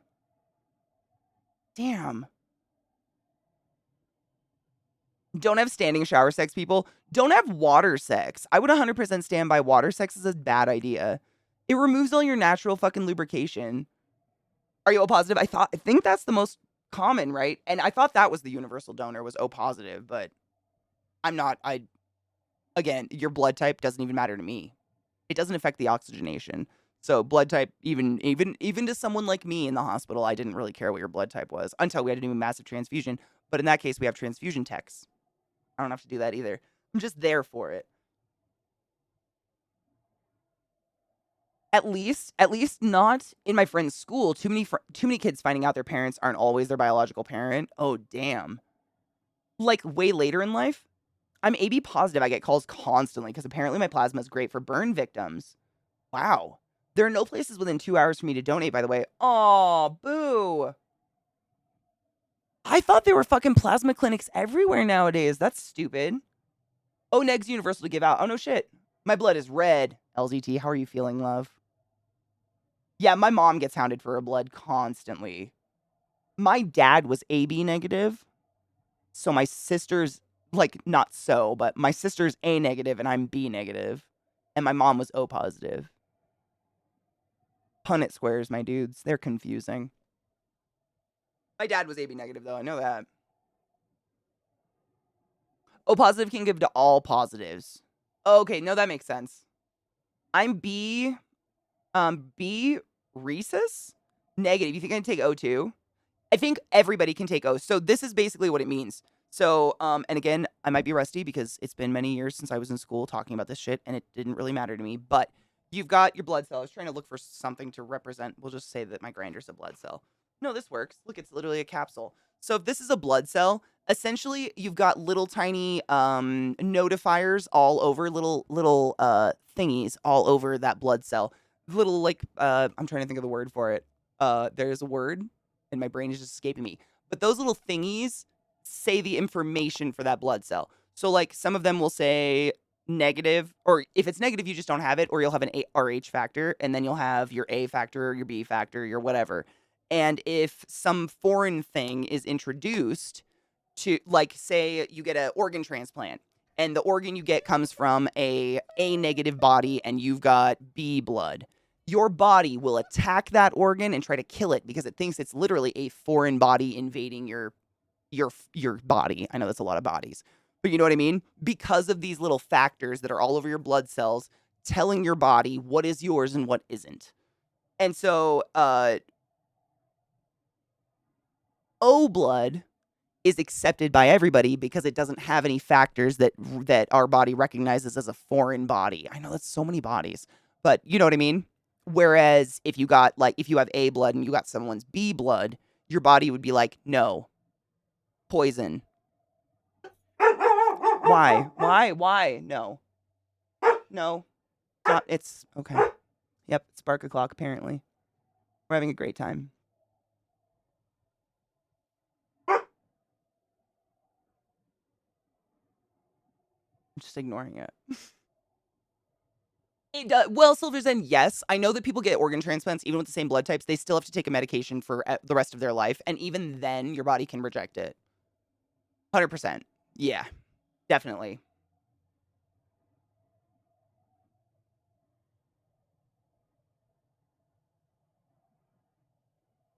But yeah, I think it's just like it has to do with the positive and negative. So because my sister and I are both, she's A negative, I'm B negative, we would have to get O negative blood. I think. Again, not a pro because it doesn't really matter to me. I'm all about your oxygen, carbon dioxide kind of shit, not so much about your blood. Your blood type really only matters to people who are putting stuff in you, like organs and stuff. Nursing, docs. If it was interesting, I'd notice it. Like if someone had a weird one, like AB negative, I'd be like, oh, that's a rare one. But other than that, I never really noticed. Bork clock, yeah, apparently. What are tissue types? What do you mean?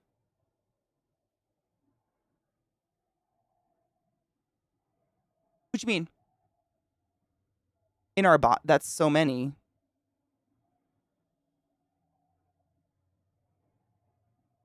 Blood, have you had a blood gas draw? I'm so sorry. You know, I kind of prided myself, like this is a flex. I feel like I did them really, really well. I had so many compliments from like some of my older, like frequent flyer patients who I saw very often, who I had to do blood draws to all the time, or just someone who was in the ICU for a long period of time. When I came on shift, they'd just like, you could see their shoulders go down. They're like, oh, thank fuck. Whoever's been here the past 4 days, like rip my arm up. And they'd show me their arm and they'd have like 9 pricks down the side of their arm. And I'm just like, I don't know. I just take my time. I've never missed one, knock on wood. I'm real fucking good at it. Thank you, whatever gave me that ability. But some people, like, god damn, they get abused. I'm so sorry. It's for those who don't know what an ABG is. ABG is what RTs mainly do in most hospitals, but we take arterial blood. So if you've ever had a blood draw either from a vein on your hand or your inner elbow or something like that, that's just venous blood. So that's the unoxygenated blood or the used up blood that's on its way back to your heart. What RTs take is arterial blood, so the good shit. And we go into the side of your wrist. I know, and it's like, it's the worst. But that is like the closest to the surface of the skin. It's the safest because technically what we're doing if we are going into an artery is we are performing surgery because we are introducing room air potentially to, you know, a vital part of your body that could spread everywhere and kill you instantly. So we aim to break the least amount of skin to get what we need. And we literally only take 1 cc of blood, usually 1 cc of blood, which is nothing. It's nothing. But we have to go in, we feel your pulse, and we go straight down with a tiny, sharp little needle into your wrist. And it feels real bad. I know. We had to get this. So just imagine if this gives you, Hail Satan. Oh my God, Katie. Hail Satan, Jesus Christ. if this gives you any semblance of comfort in your soul, we have to practice those on each other in school. Some people never get it. General rule of thumb that I've employed myself, I've never had to use, but I tend to spread it to students and stuff like that, is if you don't get it after 3 sticks, get another RT. You're done now. You're done. Stop abusing the patient. You're done. It's just not your day. Doesn't mean you're a bad RT. Doesn't mean you can't get ABGs, but some days you just don't get it. It's just not your day. Get someone else. Because it's serious. I mean, dude. Horror stories. I could go on. I don't want to scare you guys. Like, hospitals are not all in all terrible places. They can be. But goddamn. Oh, dude. I mean, that's not your fault, though, Money. That wasn't because of anything personal. That was just, like, wrong environment, man. Little black dress, they 100% do. And you know what's crazy is I've worked at some hospitals where, so for instance, if I have a patient who's in the ICU for a long period of time, like we've had people for like months and months, I usually do daily ABG draws every day. I come in and do an ABG, usually twice, like day shift does it and then night shift does it. Just to get a good, we're just keeping a paper trail of where you're going, how you're doing. And if we have to do that constantly for a long period of time, we do something where we put in an A line and we have something on the IV pole it's called a vamp. Where I've worked, it's called a vamp. It's called many things. But essentially, we no longer have to poke you. We literally just turn a little spout, draw a cc of blood, take it away, and turn the spout back. You're like a faucet now. Your artery is like a faucet. It is both it's way more convenient and safer because we're not stabbing you and reintroducing room air into a new wound all the time. But also imagine like the risks of this thing. Like and I've worked in some hospitals where I cannot figure out the reason. I think I honestly don't know. But if there's a vamp, they'll put that on the nurse now. Which I don't, like, why are we putting more on nurses? Like, there's so many different staff going in and out of, like, hospital rooms that are specialists and stuff like that, where it's within that's my scope of practice. Like, I set the vamp up sometimes. I'm there for the A-line to be put in. Like, I'm there for the whole thing. That's my jam. And because it's now on the IV pole, they'll be like, no, the nurse has to do it. And you're just like, bitch, you fucking think that bitch? Do you think they don't have enough shit to do every day? My God. And it's just extra work because they pull it, but they can't go to the lab and test it. They can't do anything with it. So they have to pull it and then call the RT and then just stand there with a vial of hot blood waiting for an RT to show up to take it.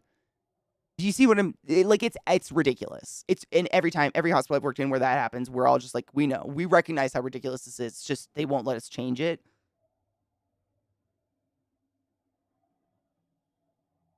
Probably dying. No, that actually just means you have really, really thick connective tissue. We call it rolling when vessels, they roll. Some people have really roly-poly veins. It's crazy. Like, if you look microscopically at the bevel of the needles we use to do ABGs, they are so sharp. They are fucking atom slicing sharp because we want to go in, get out, and leave the least, like, trauma, like tears and stuff on the way into your artery as possible. And when your artery can roll away from that bevel, that's some shit. That's some shit. Right? Not like you want it, just like that's the way it fucking is. And I don't like being pulled. I was a sick child. Yeah, no, it's stupid. I hated that shit. It's one of those days. Where can I ask you about the coconut story? What do you mean? What do you mean? Where, like, have you just never heard it before? Like the coconut? Like the coconut? Like the coconut story? Like the. It's fucking gross.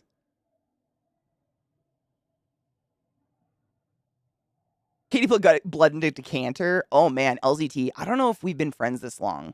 Because this was like way at the beginning of when I very first started streaming and I was just doing my clinicals. But we had a patient one time that I'm pretty sure what happened was a baby doc tried to intubate them and the patient was just so delicate and frail and old, they ended up puncturing their aorta on the way down. You don't come back from that. But the family stood by the side of the bed while we coded this very little old lady that was very like tiny and fragile and had metastatic cancer and all this stuff. We coded her for at least an hour. But what happens is if you're losing blood, it's hard to say we coded her. We were doing compressions and I was trying to intubate her, but because the aorta had been punctured, getting an ET tube, we ended up having to do a trach and going in to bypass the mouth and everything because there was so much blood just like coming out of her nose and mouth and everything, like everything was coming out. When you're losing blood at such a volatile speed, we have to do something called mass blood transfusion, where we have a very special type of pump that squeezes the blood into you as fast as safely as possible to try to replace it faster than you're losing it while, supposedly the doc is going in, figuring out what's bleeding and fixing it. And I had this patient one time, I've never forgot. This was way back in the day. This exact instance happened. And so we started massive blood transfusion. But the craziest part was that the husband and the children were standing by the bed with their hands in their pockets, I mean, if you've ever seen a code go down, I don't even know how we made room, but I was at the head of the bed, like trying to maintain an ET tube in this situation, and they were right next to me, just against like this, like hands in pockets, just looking straight down while we were like doing the compressions. The blood is everywhere. Like, this is some messy shit. And what was happening was I was trying to maintain the ET tube. Like, you couldn't secure it or anything because the amount of blood coming out, like a person just had to hold it. And then there was I had a nurse and another RT had 4 yank hours. If you've ever been to the dentist, that thing they put in your mouth that's a yank hour. We use those in the hospital too to like suck drool out of your mouth when you're intubated and stuff like that. We had 4 of those in the person's mouth at the same time, trying to suck the blood out faster than it was like coming out, so it wasn't just like pouring out on the bed and shit like that. And those things fill up a little canister on the wall, literally, like a plastic canister. And we actually send that off. Like, if it's mucus, like we'll be sucking mucus out of your lungs, we'll send that off to get tested. Like, those canisters are there on purpose. Like, we do this, but not normally to this extent. And like, because of what I'm doing, I'm not really noticing the blood transfusion, again, isn't my job. I'm not really noticing how much is going in. But at a certain point, I noticed that they were popping the canisters off the walls and lining them up on the windowsill. And the way this room was designed is one entire wall was glass towards the ICU, and one entire wall was windows, floor to ceiling, towards the city. And then there was like a little sitting bench along those windows where family and whatever could sit, and a sink and whatever. And they started lining these canisters up, and it was like twilight. Like, it was right at the beginning of my shift. I worked night shift. And so I could see the canisters were full of blood. I mean, it was just black. They were full of black shit, not fucking mucus. And usually we change those canisters like once a day, once a shift at most. It's very rare to fill up those canisters unless you have a long-term patient with anything. They're huge. They're a liter apiece. And so I start seeing those lining up on the windowsill. And like, during a code, like especially a serious code like this, you have so many different people in the room at a time. Like, there's no way to keep this or that a track on it. But you have techs in there, you have pharm in there, you have docs in there, you have specialists in there if something's like that's going on. You have the family with their hands in their pockets taking up one side of the bed. I still don't know what that was about. And then you have the patient and people running back and forth doing compressions. Like, you usually have a line out the door of people waiting to take over, because one person can do good, adequate compressions on a chest for no more than 2 minutes. And honestly, we try to get you off at about 1:15, 1:30. Just naturally, you start to lose your oomph, and you have to break into, I believe it's like 3 to 4 centimeters. You have to push into someone's sternum just to graze the heart to start getting any perfusion going, let alone to the brain, to prevent anoxic injury. So there's a lot going on, but I start noticing these canisters lining up, and the family's just like staring at this happening, and I can hear the doctors explaining what's happening, that there's probably like, we're not getting her back, like, and they just didn't say anything, and they let us keep going. And long story short, we coded her for over an hour until finally the family was like, okay, I guess, let her go, whatever. And we had used up, man, I think it was 13 liters of blood that went into her and just straight up came out of her. And I remember looking at those canisters, the entire windowsill, which was, I don't know how big those patient rooms are. I'm really bad at judging area space, like 12 feet or something like that, was lined with liter canisters just full of blood, but it was all fresh blood from the mass transfusion. And I just had this really weird moment of thinking about, like, how much fucking blood do we waste, when it comes to, like, being nice and the niceties of the situation. And, like, the whole world is like, we're short on blood and we need blood, like, all the time, and we need all this. But, like, how much blood do we throw away and or just, like, throw away, like, metaphorically? It was wild. I've never seen anything like that before. That was probably one of the craziest things I've ever seen. That was a lot. It was a lot. It was so much blood. It was so much blood. Oh my God, did you just get you got purged for the coconut story? I know, it's so legendary. People fucking hate it.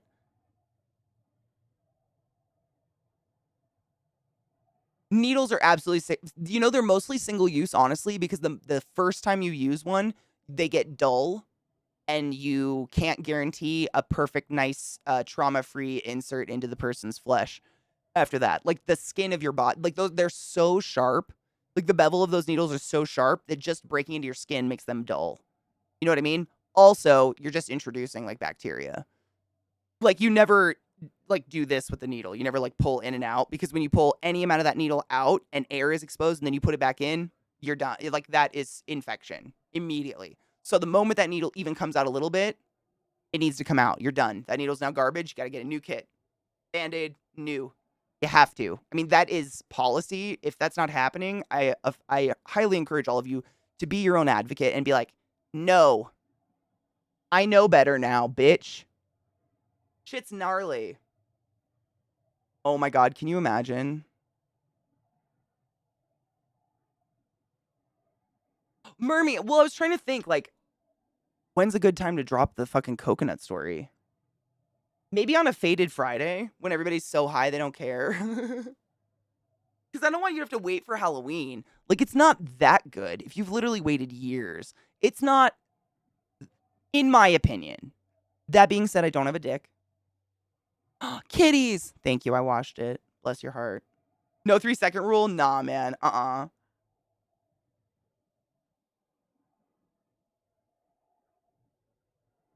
Sorry, I'm trying to catch up on chat. I just got to the hospital last week. They were giving me 2 shots a day of blood thinner. Very thin needle into my stomach. Ow.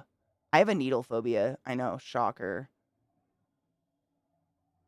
I love you, but don't say you don't know. It's just... Wait. It's just it gets uglier and uglier as it goes along. I've survived such a situation. If they hadn't carried what my SO thought, I wouldn't be here. Wait, what? What gets uglier and uglier? Hold on. I might have read it wrong. I love you too, though. I've heard about a dude recently performing CPR on a lady, saving her life until the ambulance arrived. She sued him later for breaking her ribs. Yeah, that's, it's important to have a, like, honestly, my medical license protects me from stuff like that. Part of the maintenance of paying every year to keep my medical credentials keeps a liability of about $1 million, like $1 million-ish. I don't know. It's a lot of money, a lot of liability over my head to protect me from stuff like that. If I save someone's life and they're like, you hurt me while you did it. Like, I've heard of people, performing emergency trachs, and the person's like, I have a scar now. I'm suing you. And usually, honestly, I think it's lawyers going out there fishing for people to complain about this stuff. I don't think people are actually thinking about this stuff.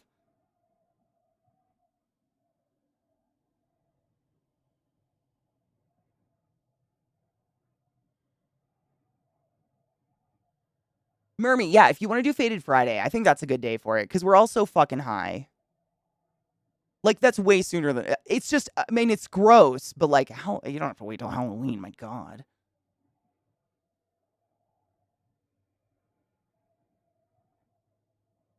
Coding? Oh, I know. Well, there's, like, coding, and then there's coding. I know. I wish, code blue, I could say bluing. I don't know. That sounds even weirder. I know. Well, we do it's even worse. We talk about both all the time.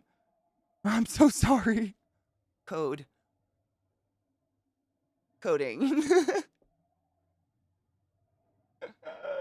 Yeah, coding people, sorry. Like, when their heart stops, medically speaking. Sorry, I just medically vomited on all y'all. I blame you. What just happened? Shall we play some Pyre? Honestly, like, the coding on computers seems equally hellish, if not a different environment sometimes. So, it's not all... I mean, mine's maybe a little bit bloodier. Theoretically speaking.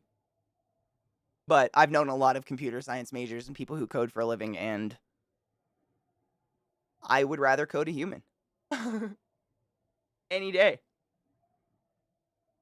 As gross as that is, I totally would. Because,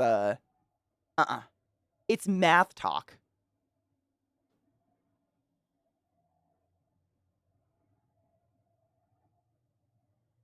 Dude. It's crazy. I don't know how anybody does the coding stuff. Most of the people I know that do coding, we were talking about this the other day, they usually put on some sort of music that they can ignore, and they go into, like, a trance for 6 hours.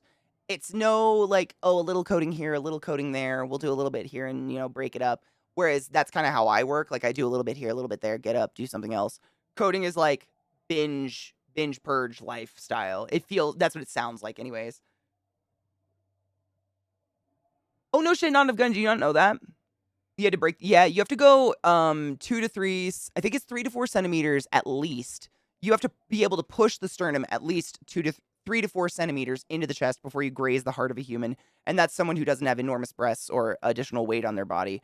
And the consequence of that is the first person to what we call jump on the chest, i.e., start the compressions, usually has the pleasure of feeling all the ribs either snap or pop out of their sockets. It's pretty fucking gross. Coding is gross. It's gross all over the place. It's just gross.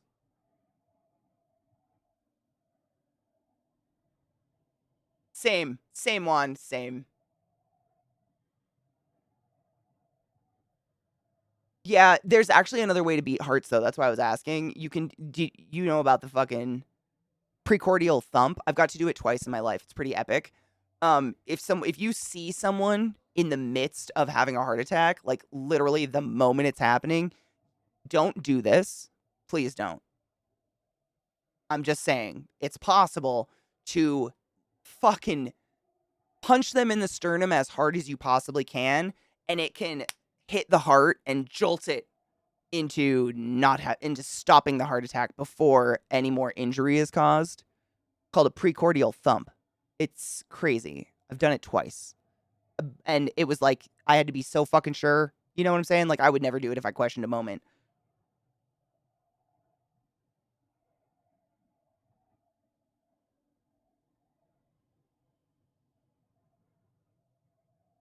Dude, right? It's almost more dangerous to code if you don't know what you're good doing than not to code.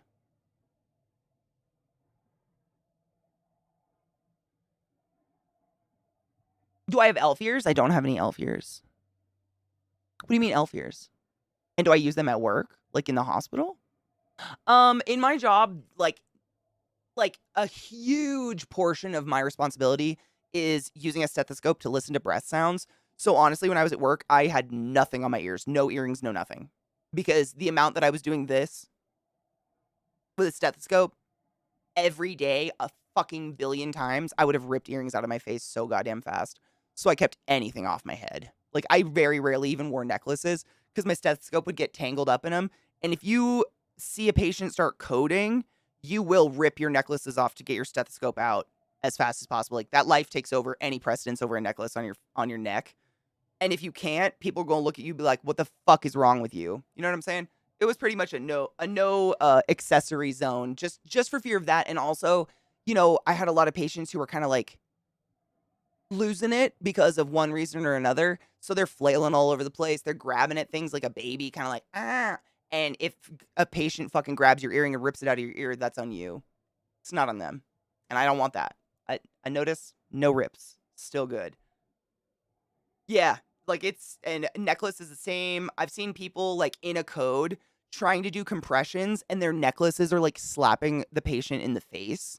And I'm like, what is wrong with you? Why are you wearing 27-inch fucking necklaces down your cleavage at work? You're a nurse. Like, what are you doing? But some people are like, I get it. Like, you gotta, whatever. To each their own. Most hospitals I work in, though, they make it against the rules. Like, you can't have anything but a stud earring in, if that. No necklaces. Nothing can dangle off your body. So if your hair is long enough to hang off your body, it's got to go up. If a beard is long enough to come off your body, you got to wear a beard thing or get rid of it. Most people didn't have a beard, though, because you literally cannot. There is no possible way to create a safe environment for someone who has facial hair in a room with tuberculosis. There's no way to create an airtight seal until there's no hair. If there's hair involved, can't create an airtight seal. We cannot send you into the room. So you basically become useless. So most people will get rid of the beard, or they do like the GQ thing, you know? I just had an old lady on the phone trying to bitch about things going on with the program at support. Got to the point I knew she was just bitching. Got her to hang up on me after the second time. I asked if there was anything else I could assist with in the immediate moment. Oh my God, I love that. Kill him with kindness. Oh yeah, absolutely. The sex appeal is everything. Lots of jobs are accessory-free zones. I know a guy that had a wedding. Oh no, a wedding ring. Oh my God, thank fuck. A wedding ring tattoo. I was gonna say the amount of time I can't. Do you want? I do. I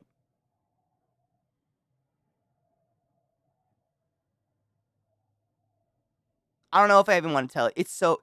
I've seen. Like, do you know what degloving is? That's what rings do if you work in manual labor. They deglove. Same with watches. they deglove. Okay, I don't know what else to say. It's the fucking... I can't. Weed? Yeah? Weed. Game? Weed? Weed game. Game weed? Oh, the deglovings. Hand is so tense, I can't undo it. I know, it's so fucking just... But thankfully, like, my dad, I've asked my dad before, and he's like, no one at the job wears a fucking ring. And some wives will get pissed, and it's like, you'd be more pissed if I can't finger bang the bitch, because they're construction workers, and that's how they talk. I'm so sorry.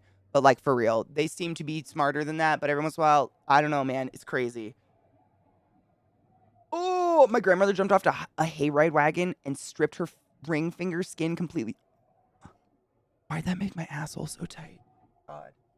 Oh my God! The doctor sewed it back on and actually took. Most of the time it does. It's crazy. Our hands are pretty wild. I'm more so scared of not being able to get it off, but degloving sounds like a nightmare too. Both do, I'm gonna be honest. We had to cut my Nana's rings off. Despite nurses being in my family and knowing how horrifying the job is, why do I still have a nurse fetish? Why do most people think nurses are sexy? Is it the caretaker thing you think? I mean, a short skirt nurse uniform is always a yes for me. I think it's the uniform, honestly. I think there's very few, like, I don't know. I think it's just the uniform. That's it.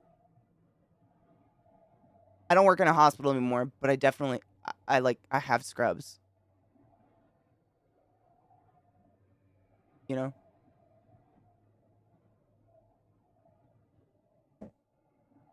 I don't know. It's definitely not the stories.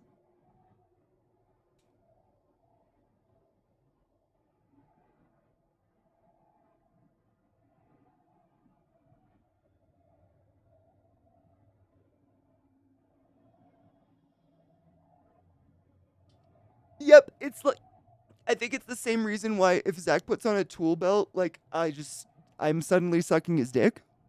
You know what I'm saying? Like, I don't remember what happened between point A and point B, but like, you know what I'm saying? It's something to do with probably porn and being ingrained in our mind that we fuck that. I don't know. I'm like, are you fixing the dishwasher? You know what I'm saying? Bandsaws prevent cutting off fingers these days because of the clever system. It doesn't stop degloving. Nothing stops degloving. Whew.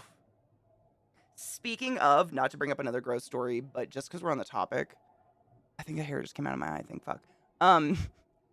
I was watching, I think it was Jimmy Kimmel this morning, and he had Jeremy Renner on, and I did not know this, but Jeremy Renner did not get in a snowmobile accident. Jeremy Renner was run over by a snowplow with caterpillar track. Like, you know, the caterpillars? Like, that ran him over. Crushed his body. And he's walking. It mysteriously missed all vital organs and his spine. He talks all about it. If you guys watch it, like, there's a clip on YouTube. Just look it up. I'm pretty sure it was Jimmy Kimmel. But I had no clue. I seriously thought he got in, like, a snowmobile accident, and it was bad, but that he was okay. Oh, no, no, no, no. No, no. He broke... Sorry, there's something on my face. Yeah, Void. No shit. He said he broke somewhere around... it was 30-something bones or 50-something bones. My brain's choosing both numbers now, and I'm not confident. I don't remember which. Regardless, too many bones. He broke so many, and his eye popped out of his head.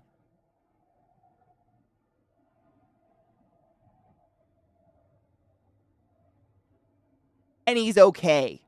Like, whoa. Fucking, what the fuck?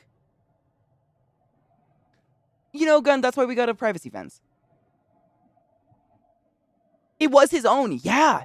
Yes, it's like a miracle. And he's kind of like, it happened because he was trying to save his baby nephew, right? Like, it was first thing in the morning or something like that. He goes and wakes up his nephew because there was a new snow, and he's like, hey, want to help me plow? And something happened, and Jeremy Renner saw the plow start to, like, roll towards his nephew. Something like that. Something where it was going to run over his nephew. So Jeremy Renner started running towards the machine to get on it to, like, stop it from running over his nephew. And squish. The nephew was fine, by the way. Fucking wild. Yeah, nephew or niece or something like that? Yes. Fucking crazy. Like, and I feel a little bad because I have consistently made fun of him as the most pointless of the Avengers ever. Like, him and his cute air. Like, he's arguably the true hero. Like, he's a real life hero. Have any of them saved someone by getting run over by a caterpillar fucking snowplow yet? Because little Mr. Pew Pew might have just fucking won out and slapped Katie metaphorically in the face. I'm right. Thank you. I was thinking the same shit. Like, the new Iron Man. It's just insane that it mystically missed everything. It made his eye pop out, but his spine was fine. I love Ronan, honestly, in the comics and shit like that. I just think he has really lame writing in the Avengers movies. I'm bitter about it. I'm one of those. I'm like, the book's better. It's okay. I know it's my problem.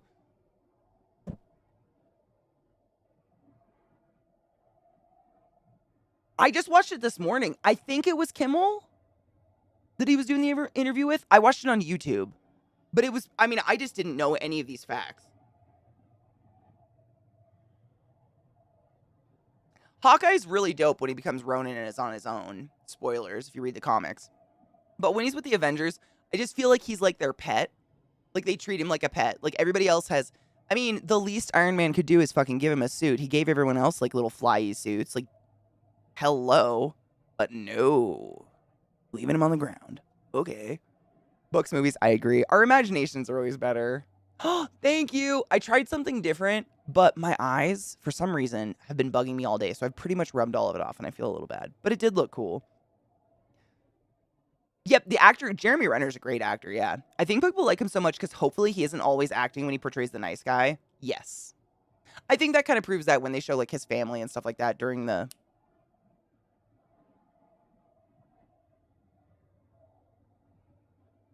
Is Wolverine considered an Avenger? I don't remember. Widow's the same? What do you mean? Widow? Oh, she is. Yeah, I mean, she kind of is. People love Black Widow because it's Scarlett Johansson in a skin-tight leather suit. It's the same reason any of us watch Underworld. Give me a quote from Underworld, I dare you, off the top of your head. You can't. But, I bet we could all do a rough sketch of what's-her-fuck's ass in that fucking suit that she was dipped in. Everybody likes eye candy. But she's just like a neutered assassin at base. Her sister was more entertaining than her in the fucking movie, which, I mean, sue me, she was. Tony in the MCU had a thing against S.H.I.E.L.D. Agents, but did a crap ton for S.H.I.E.L.D. Exactly. Yeah, I know. When he was Ronin, it was the best in the miniseries involving the fallout from it. Exactly. Oh, it's so much better than anything else. Yeah. This sucks. ScarJo's okay. I'm lukewarm on her. She's all right. I don't have anything against her. She's just like, I've never seen anything where I'm like, oh man, no one else could have done that. But in a spandex suit, I'll look at an ass. What do you think of the X-23 after? Oh my god, I love them. I talk about them all the time. Wait. As opposed to her in the Logan movie, it's different. It's a completely different character. I do not associate them. In my mind, they're not the same. I'm going to be honest. Are they supposed to be the same person?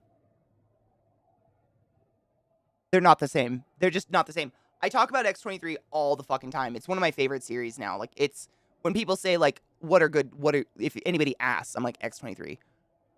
But it's easily one of the best series that are out there right now. Easily. Someone else should have done that. Well, yes, I agree. 100%. All I was going to say was, I was just going to change the verbiage to, like, not someone should have done, like, you know, I was saying, like, I've never seen anything where I haven't been like, no one else could have done that. Like, there are so many people that should have done it. Like, she shouldn't have been on that list. Talk about whitewashing. You know, David Cable, I didn't see anything about it, but I kind of had an inkling, because what was it? One of the most recent series that's like a X-Men spinoff or whatever, like a part of the universe. Xavier. Oh, was it in Legion? No. What was it? Man, I don't know. There's too many shows these days. But Xavier rolls in and his music from the cartoon plays. And it's the first time I've ever seen that happen anywhere, ever. Is it one of the Avengers movies? It's all fucking jumbled in my head now. I have no idea. I watched them all. We just have them on in the background. But he rolls into like this fucking conference of people, and it's his original music from the cartoon.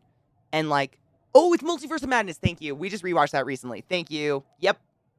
And my Deedly went tingle, dingle, dingle, and I was like, I wonder. I really do. I wonder. I'm excited. That'd be fucking dope. I hope they involve Legion in it, because that's his baby. We had X-Men stuff in the MCU. Maybe. I don't know. Have they crossed? I don't know. X-Men is confusing.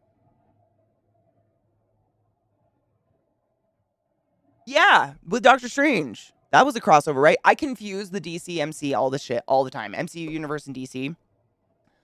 Unless it's like the big ones like Iron Man, Batman and shit like that. Like I fucking mix them up in my head all the time. I always forget. Or I didn't even really pay attention, honestly, when I was a kid and read comics.